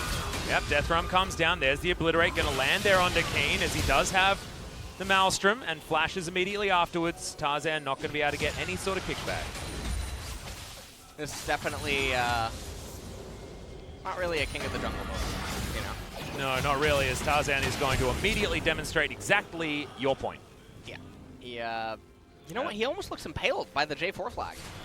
Well, he was. And you know, he was. That's why he's in I the just thought death of chamber. I just thought of a Victor skin. But I'm going to hold that thought to see if Sword dies. He does not. Imagine a Victor skin where the Chaos Storm just makes, like, rain. Oh, that'd be cute. That would be really cute, yeah. They need Pool Party Victor now. Oh, yes! That would be really cool. And it's just a sprinkler system. Yes! Or the gravity field is a sprinkler on the ground. I mean, I know that Graves' smokescreen already is that, but we can just reuse that particle. Yeah, that's totally fine. I'm yeah. allowed with that. Yeah, I'm okay with that. It's on team, of course. Yeah. So we take a look at this. Kennen in the Death Realm. I would really like a pro view of that, just so we could see the beautiful artwork of the Death Realm. Yeah, the Lee animation. Sin trying to help Sword just shove in that wave, as Sword does want to get his recall off. Unfortunately, flashes, but the animation, he never could flash as he was impaled. Was. So. Yeah. Flashes onto it so that the RP is better. That is, you know, you that is can pretty roleplay impressive, more effectively. Our immersion is intact at this moment in time. Cloud Dragon coming up next. And that does mean that we will get a spicy soul. So maybe there's a chance for some rain showers here on Summoner's Rift. Hey, like it. If we get the ocean. Certainly one that a Kennen and a Ashe would love during this game. Especially if Kenny's going to play more of that split pushing style with his Hextech Gunblade that he's building up, then into AP, of course, but does have a lot of that ability to still control a wave with all of the lifesteal and spell vamp that you do get with that item. Much like in Game 1, Afrika do control this mid-game, but it's not the same sort of lead that they were able to build for themselves in Game 1. It's also not the same sort of composition that they had. So not as imperative for them to get as far ahead. Yes, it's not, because they have the Wombo combos, and it takes time for Griffin to get to the items that are going to start resisting it. So there's much more grace period granted to them before Griffin. Oh, there's the Flash Cataclysm. 2 people stuck in it as Tarzan is going to safeguard his way out. Irove not going to be so lucky. That box is for his own funeral. And Afrika, easy kill onto the support. Unable to get too much more, though. ends up passing away right there. As Mordekaiser actually finished the Proto Belt, which is really surprising. Proto Belt is sort of a decaying item in the sense that usually you get it when you're scaling or you're ahead, and obviously it has a lot of synergy on Mordekaiser, but yeah, Leandri's Rylai's is just so good to get to as a duo. And when you're losing anyway, there's no reason to pick an early game spike item like this rather than just go straight into your core components, maybe idolize even boots, itemize. Said let's try to do it. I'm gonna go, guys.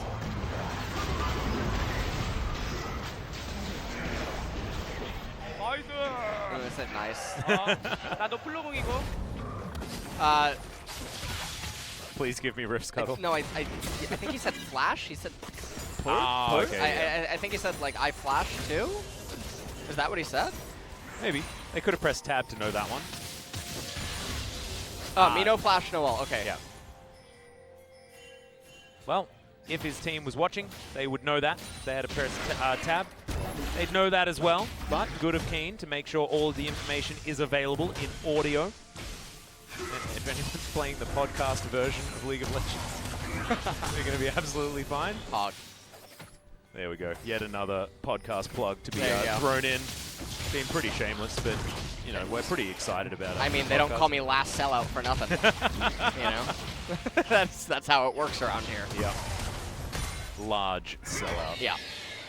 A lot of sellout. Well, Afrika going to get themselves their second Drake. They were pretty comfortably able to get to in the first game. That is not going to change here, as Viper with his Calibrum is helping him stay at range while he farms out this minion wave. He's going to be able to get the next one underneath the turret, as it looks like Iroh just going to go back as he gets to the lane. And there is the Earth, Wind, and Fire in order. Thank you so much. Well, it's only a 2,500 gold advantage right now for Afrika. I would say the game is they're still ahead right now, mostly as a byproduct of how far behind the Lee Sin is in the game relative to where he would like to be compared to who the enemy team composition is, because Lee just doesn't really function. Who do you're never going to actually get an engage kick off. You can't kick Kennen in, can't kick J4 in, can't kick Rumble in. You probably can't reach Ashe, probably can't reach Victor.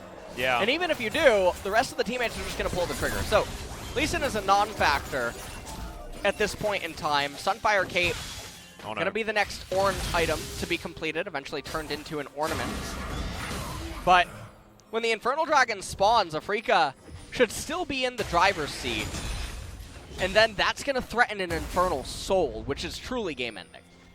And that is exactly what they're staring down the barrel of. Ticking over towards 17 minutes. In my mind, it feels like Afrika's composition is sort of that 20 to 30 minute mark comp that can get all of its first couple of core items together and then really wreak havoc on this Griffin squad in their wombo combo style.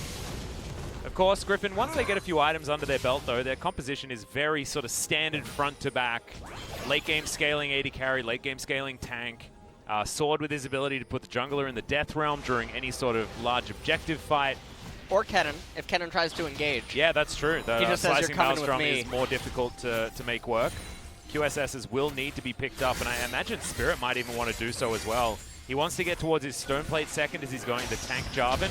As there is a hook, kickback lands. That's a nice engage that time from Tarzan. May not be over just yet, as the Ornhorn has been blown as well. They do nail it onto Fly, but Spirit knocks up Yukal, and he's trying to get the heck out of there. They still want to respect. The button's still remaining here on Afrika's side. Chaos Storm still lingering as an option for Fly. And the thing about this as well is looking for vision right there is definitely a bit greedy. It's 3 minutes until the Infernal would end up spawning. It's not necessary to fight over vision in that area this early on, and Jelly does end up dying for it, so little unfortunate there. Now you see he has the Fiendish Codex. I'm not sure what item he's going next. There's actually not a lot of magic resistance stacked up on the enemy team yet. Interestingly, Viper even went for the Berserker Greaves. Thresh, who was losing and constantly pushed under his turret, felt compelled by a cosmic force to get the mobility boots. Yeah, it's actually quite interesting, and that might mean, that might be why he took a little bit of a detour from this build. It looked like he was going Zhonya's and then was like, well, there's no MR, I may as well grab an Oblivion Orb. Yeah, an Oblivion Orb, yeah. Which I certainly wouldn't mind. He could also go towards a Rylai's just so that he's more reliably CCing his opponents. I see what you did there. Reliably? Reliably, yeah. Okay. Because he does have the Harpoon. You don't technically have to buy it as the Rumble. It just means that your Flame Spitter is going to be doing double Leandri's damage when he eventually completes it. And he will look for picking that one up. That's the knock up onto Yukal though, put into the gravity field. Oh, the equalizer lined up onto Irove in the backline while they're dealing with the Ornn. Really beautiful coordination there from Afrika, and Fly is delivered a blue buff as well. That is called having your cake and eating it too, ladies and gentlemen. And so that will extend the gold lead a little bit further. A minute also until this dragon is up. And so Thresh will not have his flash available, which means that with Afrika having the low ground in the river... Was that Shelly just going and doing nothing just there? What's that? Leave her alone. Why are you picking on her? Oh, it's just where she was placed, you know? A taxi driver dropped her off at the wrong location. That is actually so sad. I'm thinking of someone dropping a dog off in the middle of nowhere. Thank you for doing that to me and all the viewers now, Atlas. No, I didn't do that. I won't. It was you that thought about that and then told it to all the viewers. Is now Yukal's going to start a team fight to try and distract us. Jelly flashes out of the way. No knockup's going to come in. Spirit's still looking for a potential battle here as Death's Grasp does pull him back.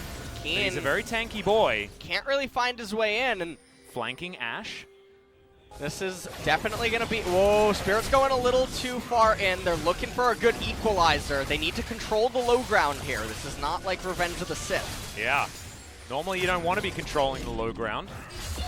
I've seen that movie. Is the arrow's going to land? Another equalizer comes in. Irove. They don't even need to fully engage onto him. He's just dead from all of the inherent range damage from this Afrika squad, and they continue moving forward as if nothing had happened. Now Infernal Drake is live. They'll be able to lock down Earth, Wind, and Fire and threaten that very, very dangerous Infernal Soul in 5 minutes' time. And there is nothing that Sword can do about it. Only refer to Sword because he's the one in the area. That is threatening checkmate. Now is Afrika 5 minutes until the inevitable fight. Let's look at this. I like that already. Spirit was looking for the next kill, and Mystic just nailed the arrow. Thresh no flash, Thresh no flash. No audio on this one. And Irove looking like Anakin. Yeah. Right at the very end there.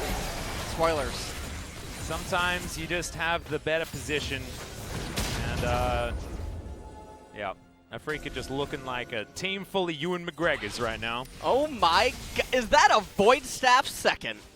Fly is looking fly. I'll tell you that much. He is often looking fly, just actually. I am. And now even in his item build. Actually impressed. And also, is that a non-Oblivion orb? Is that a haunting, Is that a haunting? Did they one-up even what we were talking about? I think Afrika has a math tutor or something. I don't know what's going on here, but, you know. Yep, I think this is about the closest that LS has ever got to being excited about an entire team's item builds so far in my life. I'm very excited about this one as Keen thinking about a potential engage onto Viper, but he had a lantern to go towards. I like it. I like what I'm seeing. Yeah, some good stuff. Some good stuff. 3.5 minutes until checkmate. So all that you have to do right now, if you're Afrika, gets turned on. Tarzan burning down, but there's Spirit to try and finish this one off. He does have his stopwatch. Irove going to be the sacrificial lamb as Moonlight's Vigil does come down. Mystic slowed and put in the Death Realm. Sword flashing on top of him. The fight continuing outside of it. Oh my god, the slicing Maelstrom, but it's a double kill for the Mord. He is taken down in the end, and now Keen, without an ultimate, has to fight off Viper and Yukal. I don't think they can do it. Viper is at full health and has a lot of damage. So that was a very bloody team fight. It ended up actually going in favor of Afrika, as bloody as it started. Yeah, wasn't looking like it. And it looked like if Viper and Yukal were able to continue, it could have been more kills for the Aphelios, but unfortunately, they weren't able to stop the disengage. Does Viper not know about the crit cloak change?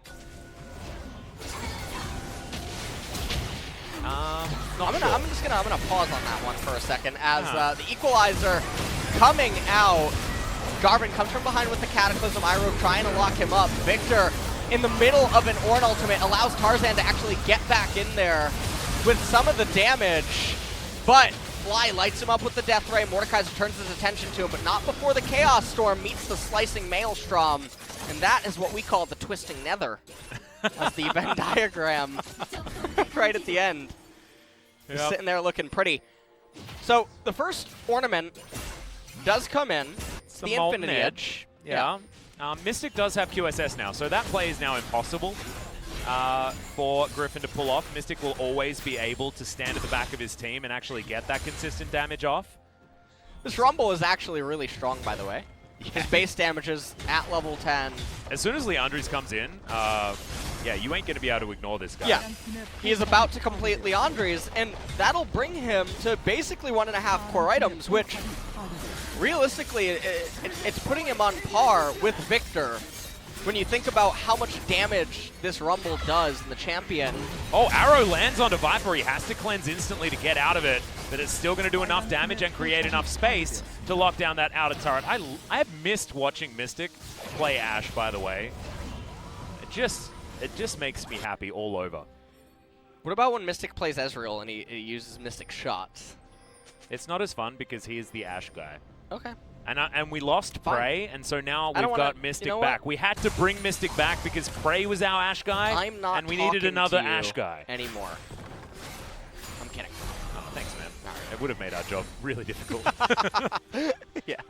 You can start the cease talking after this match, and then we'll be fine. You got a couple of days off. Luden's Echo was picked up by Victor. I just wanted to let you know that. Oh, thanks, and also, I still didn't get the answer from anyone on Twitter or Reddit that I don't know if Echo is actually just Luden. Oh, yeah, we haven't actually got that one sorted out yet. I'm not going to give you much there because the whole conversation kind of breaks my brain. So that's fine. Not going to bite on that one. Jelly desperately wanting to go back, assuming he has that 950 gold to complete his Leandre's Torment. They probably, in an ideal world, would actually want to wait for him to recall into it before taking this game-deciding fight. Wow. But Keen, yeah, he took a gigantic amount of damage from one auto from the Caliber. He's healing up. He has that Gunblade. Looks like Stormrazor wasn't nerfed enough, as Viper has just finished that one. Mordekaiser actually looking for a flank. This could be very dangerous. But he's going to have to use that ultimate onto Fly. Fly is his next target. Oh, he is trapped in that fog of war right there. He can't go forward. Oh, no. Oh, no. He can't move anywhere. Ah, the Walks back. Does give away his position as Tarzan also taking a big chunk. The death rate, pretty aptly named right now from this 3-item Victor. Perfect Hex Core, Void Staff, and Luden's. You ain't escaping that damage no matter how much you build up the MR. Sword forced out of this area. This is Infernal Soul. Afrika just need to get this to basically win the game. That's Viper. He's on the equalizer though. Yukal right in the front line taking all of the damage. Jelly has to flash to get out of the way, and now Viper can't get into the fight. The beautiful Ashe Arrow comes in as Spirit takes down Tarzan, but Sword is still alive. The flash hook lands on a Mystic. Can't quite get the QSS in time, and it is going to be Griffin that steal away the team fight. Now, are they going to actually get the Infernal? Mystic. There's no Lee Sin. Sorry, Spirit. No. There's no Lee Sin. Spirit, he has it. Oh my goodness, the double smites came in. Yukal was able to utilize that one. That was so close. And yet so far. So another 5 minutes until Afrika have another chance, but Griffin showing signs of life here at this stage of the game. The thing is that now the game, like game number 1, it starts tipping again. This was such a beautiful engage where they get Tarzan, finds his way onto Fly, which should never be able to happen. Knocks him right into the, everything just lines up perfectly for them. Yukal, and again, just like kind of in game number 1, there's some disjointed team fighting going on. Now Griffin may be fighting off a little bit more than they can chew. They are lined up for a pretty good equalizer. And a slicing Maelstrom. The equalizer does come in. Hello? He has flash. He can flash whenever he wants. As the Rumble steals the ult, steals the Baron with an equalizer. That is ridiculous. Finally, Keen flashes in. The exhaust is there, but Griffin have well and truly botched this one. Good night, Yukal. He's going to have another extended look at it before he dies in the gravity field. And that was a very brief respite for a Griffin squad that then threw it away.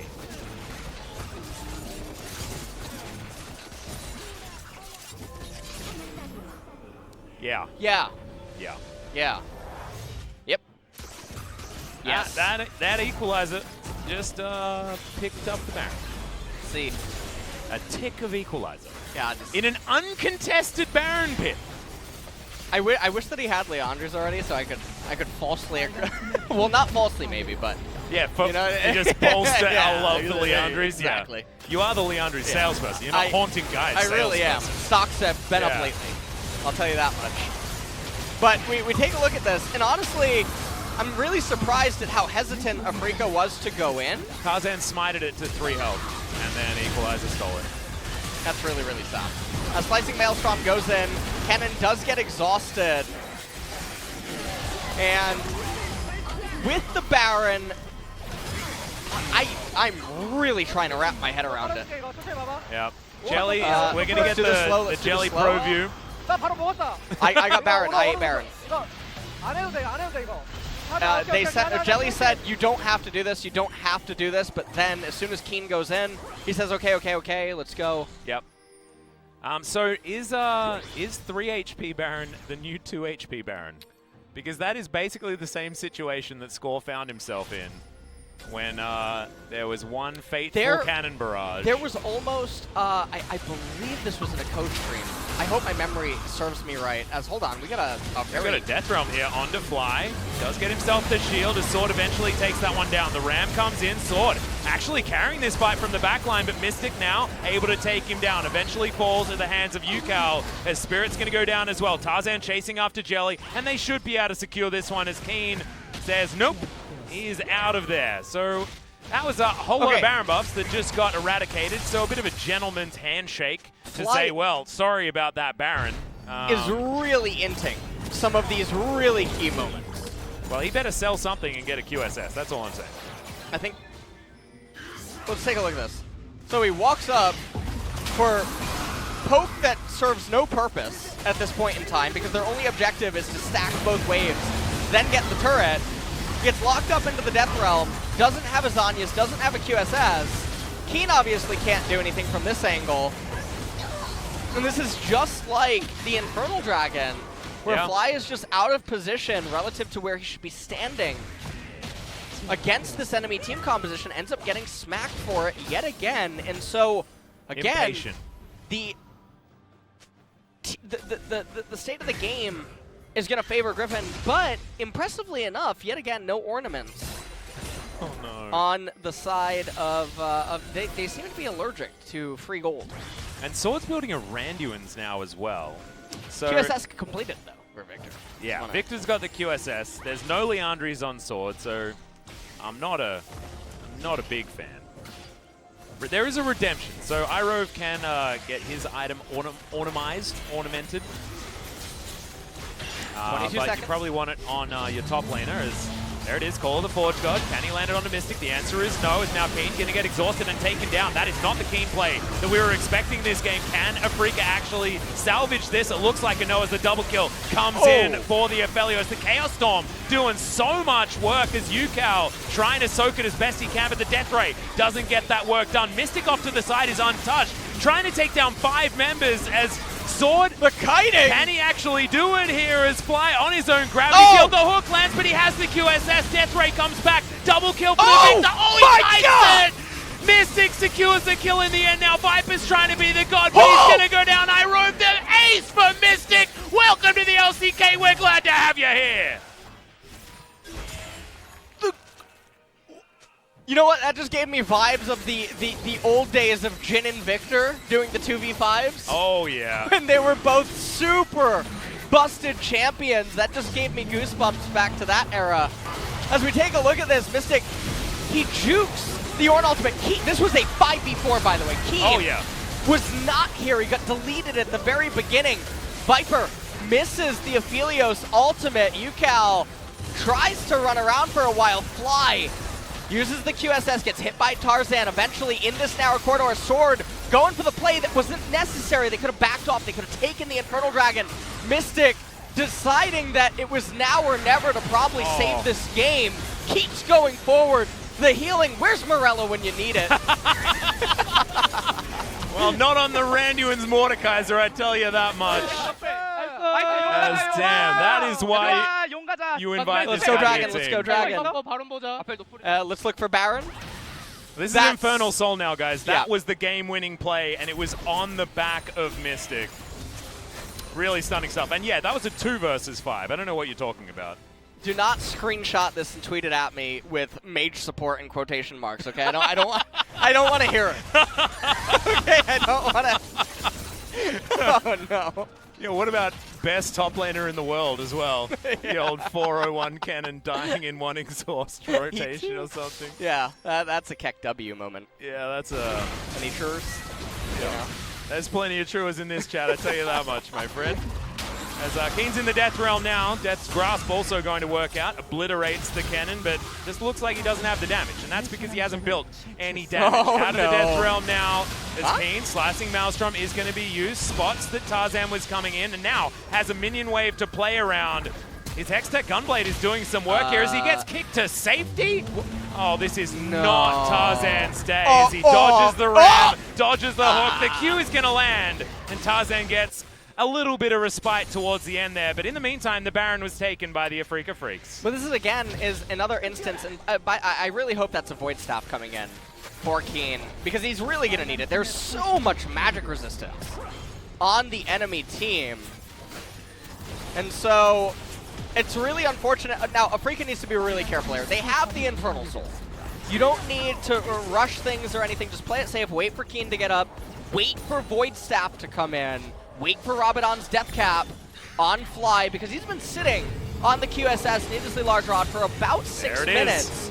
So when you do the math, gold per minute tends to be around 400 usually. That's a very pretty Death Realm, by the way. Yeah, I like this one. It's the Pentakill Death Realm. Yeah. Big fan. Moves on over, I believe. He said Morde no ult, Morde no ult, or Mordekaiser. No ult, no ult. And still has his flash. I actually really like that. Some people might not have seen it, but as he was kicked, his eyes went to the minimap really quick. I think to try to evaluate what more might I need to do in coming moments, not just looking at his own screen. Keeping his mouse really close to the character. Really subtle things that even if you're watching Pro View, you might miss out on. Yeah. Some very clean play there from Keen. And I like that we got a Pro View replay of a moment where a player died, because it was actually very impressive what he was able to do just there. As Sword going to get slowed here by Mystic. Mystic not going to push too far forward. He knows that he is how Afrika is going to win these late game fights. He's a whole bunch of the utility, a whole bunch of the CC, and a whole bunch of the damage, as we saw demonstrated in that last fight. They are going to get towards this turret. The inhibitor's still alive in the mid lane. The Obliterate not enough to deal with those minions as they're Baroned up. Pretty immune to magic. As now Mystic up close and personal with the inhibitor going to take the first one and should be able to take the second one as well. This is one of the things I really love that Riot did coming into Season 10 is the souls. It adds the alternative checkmate to the game. Well, Keen has been brought out of the fight. He's in the Death Realm, now has the Slicing Maelstrom as the Victor takes down Tarzan. Spirit dealing with more as we've got a triple kill already. Could this be the Penta for Fly? Stolen out of nowhere. His AoE damage just ridiculous as Yukal is going to be his next target. Oh no, Viper. Nothing he can do there as Jelly is going to pick up another one. A quadra kill for Fly to finish off the 2-0 for Afrika Freaks. Griffin made them work pretty damn hard for it, but eventually they will be tying up top spot in the LCK with Sandbox. Well, that was it was 2 games in a row that Griffin almost brought it back. Yeah. Full circle. Yeah. Their team composition came online, and that is another highlight of this series that I really love, because this is a really good example of how you can keep losing everything, keep falling behind, and then eventually one error. The team comp will speak for itself. It'll bring you right back into the game. It lets you operate on less gold. But then again, a mechanical display of talent ended up turning the entire game back for Afrika, this time on the back of Mystic and Fly with the 2v5. That was the 2v8. It was the 2v8. Really, it was beautiful. And this guy on your screen right here, Keen, not exactly giving us too much in game number 2 as far as his, you know, top-tier caliber performance, but I actually love that it happened because it shows what Afrika actually has this year. Yeah. They have Mystic, and they have Fly, who's actually in a whole bunch of form right now, not to mention us wanting to give Jelly the MVP for game number 1. This is an entire team that is doing a masterful job, and even Spirit, I mean, the unsung hero of this series thus far, his full tank Jarvan working out especially in the earlier game. But I'm just so happy Mystic's here, man. I am giddy. I am like, I've got those butterflies fluttering right now. I'm just so happy that that Mystic's made his way back to Korea, spend time with his family, and spend some time just destroying people on Summoner's Rift as well. So definitely a extremely clean performance on Ashe. Another non-traditional AD carry of recent times. Yeah, it's certainly a comfort pick for Mystic. Yeah. He's been playing it for a really long time. That is sort of, he was the off-meta Ashe player of LPL while we had Prey over here. Yeah. In the LCK. Of course, they were playing at the same time, I believe, in 2014, but that's neither here nor there. And just congratulations for the Afrika Freaks. Griffin, I do want to go back and talk about Griffin just for a little bit, because we were pretty harsh on, you know, what Sword was going to be able to accomplish, especially on the Mordekaiser top side, and he was pretty good. Yeah. In game number 2, which was actually really impressive. He was actually finding really good Death Realms. He did cost them, though, at the clutch moment, which was he went in, tried to get the Death Grip onto Mystic, but they could have just turned and gone to the Infernal, and that gave Mystic the opportunity, along with Fly, to do the 2v8 on Ashe and Victor.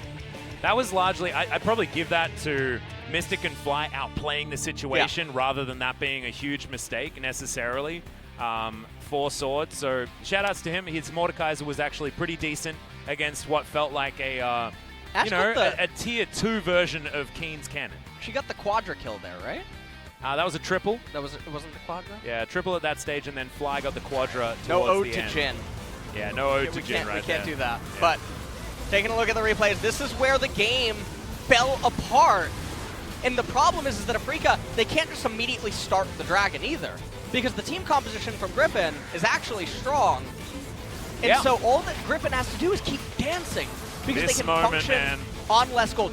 This was also, I mean, if we were in a different region, that would probably win on the MVP vote. But what's going on right now is that was also really catastrophic. But it didn't ruin the game, because just a moment later, the QSS-less Victor walked into melee range against Sword. Yeah, who was actually there and had the hindsight to say, like, look, we're going on this moment. Well, this is it. And Keen, he can't slicing Maelstrom in. He knows that. And so it's a very awkward turn of events where the clock once again was reset. And it went back to being Griffin favored. And Griffin should have won the game from this point. They had it in their hands, but we're going to see the final team fight right here. Everyone again disjointed. This is the moment. And this was, again, Keen, removed from the fight right at the very beginning. Watch Mystic and Fly. The kiting that they end up dishing out. Now right here, Sword, just turn around, go to Infernal Dragon. He goes in, whiffs the Death Grip, gets locked up by the gravity field. Even though the hook landed, the QSS comes out. No Morellonomicon here. Yeah, just kites it back. There was a control ward for both teams in that brush as well, so it wasn't like Mystic was capitalizing on better vision. Everyone had vision of that area.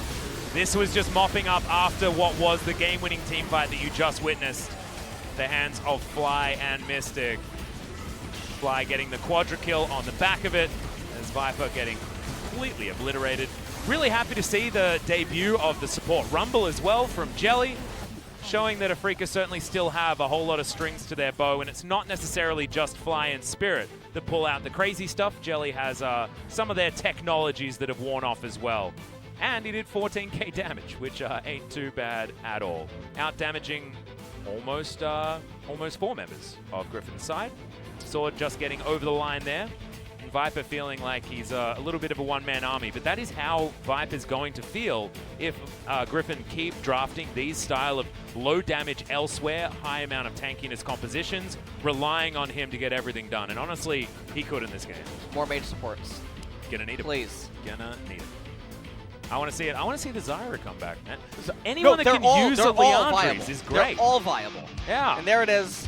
Player of the game. I mean, I would be really surprised if he didn't get the unanimous MVP. Oh, you have to get it. This team I fight wonder was if that just should so give beautiful. more points. I beg your pardon? A unanimous. Oh, maybe. That should give more That points. could be pretty cool. That would be really interesting. Well, we should If it gave talk like to 50 KR more, production. yeah, that would actually be really cool. Because that would suggest it's better than an MVP performance, most likely. Yeah. But again, his stutter stepping, this is like Marine from StarCraft, man. Oh yeah. This is like when Bjorn just broke Terran. This is exactly that moment where everyone realized that, wait, Bio's this good? I thought we're all supposed to be playing mech. Nope. If you're micro this good, you can kill anyone just with the first unit in the game, and that's exactly what Ashe is. That and was Mystic pilots her so damn well. That was an Alpha Mystic performance right there. That was probably one of my favorite metaphors as well for that particular moment. So thank you very much for being with me. For that one, Mystic, just great. I'm getting a little bit caught up with my words because I'm just so happy to see Mystic here and to see him performing that way. That play, absolutely stunning. And it means we're going to be able to have a chat to him as well when he gets up for his interview. I believe we've got Double S and Mystic standing on side, the 280 carries here for Afrika, so let's throw it over to Jita. Thank you very much, guys, and let's hear from Double S and Mystic from Afrika Freaks. 네, 승리의 열기가 아직 가시지 않은 것 같아요. 선수분들 그렇게 Congratulations on the win. Big smiles on the player's face. Mystic, how are you feeling right now? Right after the match ended. Did you have the feeling that I'm gonna be the POG? Well, Double S did a great job in game number 1, so I was feeling a lot of pressure. So I'm just being relieved that we got the win. So Double S, did you feel any pressure as a starting player? Not like that much. I felt like I was playing well, so I was kind of deserving the position as a starting player. Mystic, did you feel? Didn't you want to get the starting player position as well? As a pro player, yes, but Double S, he's a great player as well, so I was okay. So both of the AD carries picked up the POG today. Mystic, let's talk about game number 2. We have this awesome montage highlight here. The game and the fight is so close. Actually, game was cut out, but you guys managed to extend this 4v5 fight. Well, we were in a losing position, but Flight managed to survive long. So we were able to kind of take down the remaining players. Did you guys have any communications, or were you guys just focusing on doing damage? But I think we are mostly focusing on our performance on ourselves.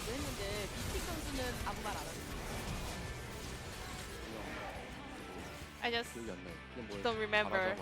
I think we said like, let's cheer up, fighting.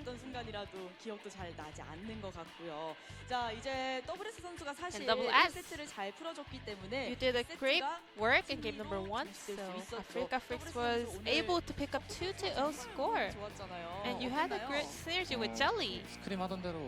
I think we did as good as we did in the scrims. Did you feel any extra pressure on stage? Not like nervous, but I was like nervous in a good status.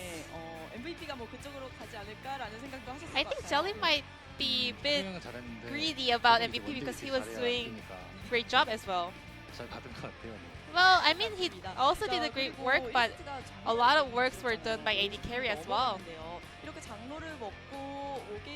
So after the Elder, actually, normally game kind of ends up there, but this time game was so extended. We thought that we have a very good composition in late game as well, so we weren't really afraid or worried. Our comp and I'm not sure about the other players, but I didn't think that we were gonna win in any way. That's the mindset I have for the games. Double S, you changed your summoner's ID. There was no big reason, but I just wanna go back to the starting line and have a fresh start. And I think it's quite effective. And Mystic, you dyed your hair blue. Is that symbolizing the Africa Freaks logo? 일단 제가 아프리카나 그런 거 생각하고 한 것도 아니고. Well, not really. 하려던 생각도 없었어요. 그냥 I wasn't really thinking of this hair color, but just my wife brought the hair dye and let's do this color this time. So I got this hair. So does your wife decide your hair color? Yeah, I think so. And any message for your son, 철수? This was your first match. So any message for your son?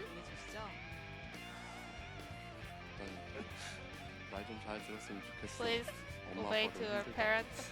We are having a hard time. So, any extra message? 감사합니다. Nope, thank you. 자, 이제 다음 경기 준비하셔야겠죠. WS 선수. Double S. 또 선발을 노리고 계신가요? Do you want another starting position? I always do. 진솔이도 워낙 잘해서. I mean, Double S is so good.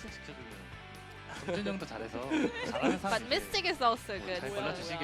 Good players will be the starting player. I hope to see another double AD carry interview next time. And it's time to go back to home. Thank you for the interview. This will be the end of the interview with Double S and Mystic from Africa.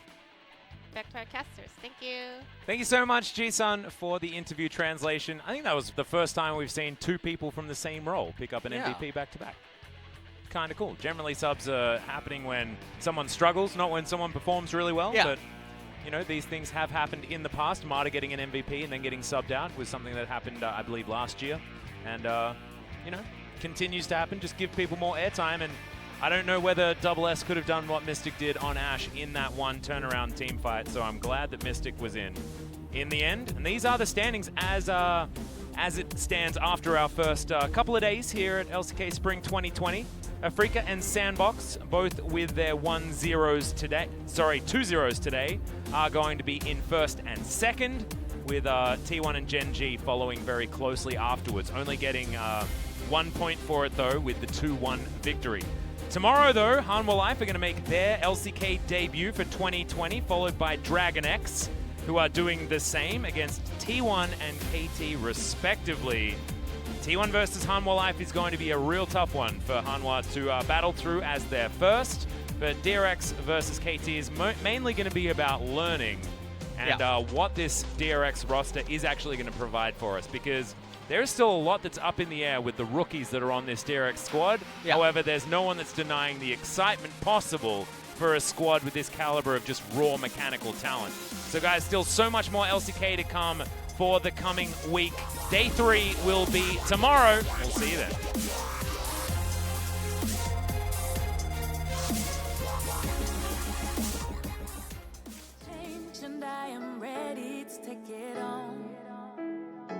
Told me to be myself and never feel alone. You're all that I want, you're all that I need. If I was ever in the dark,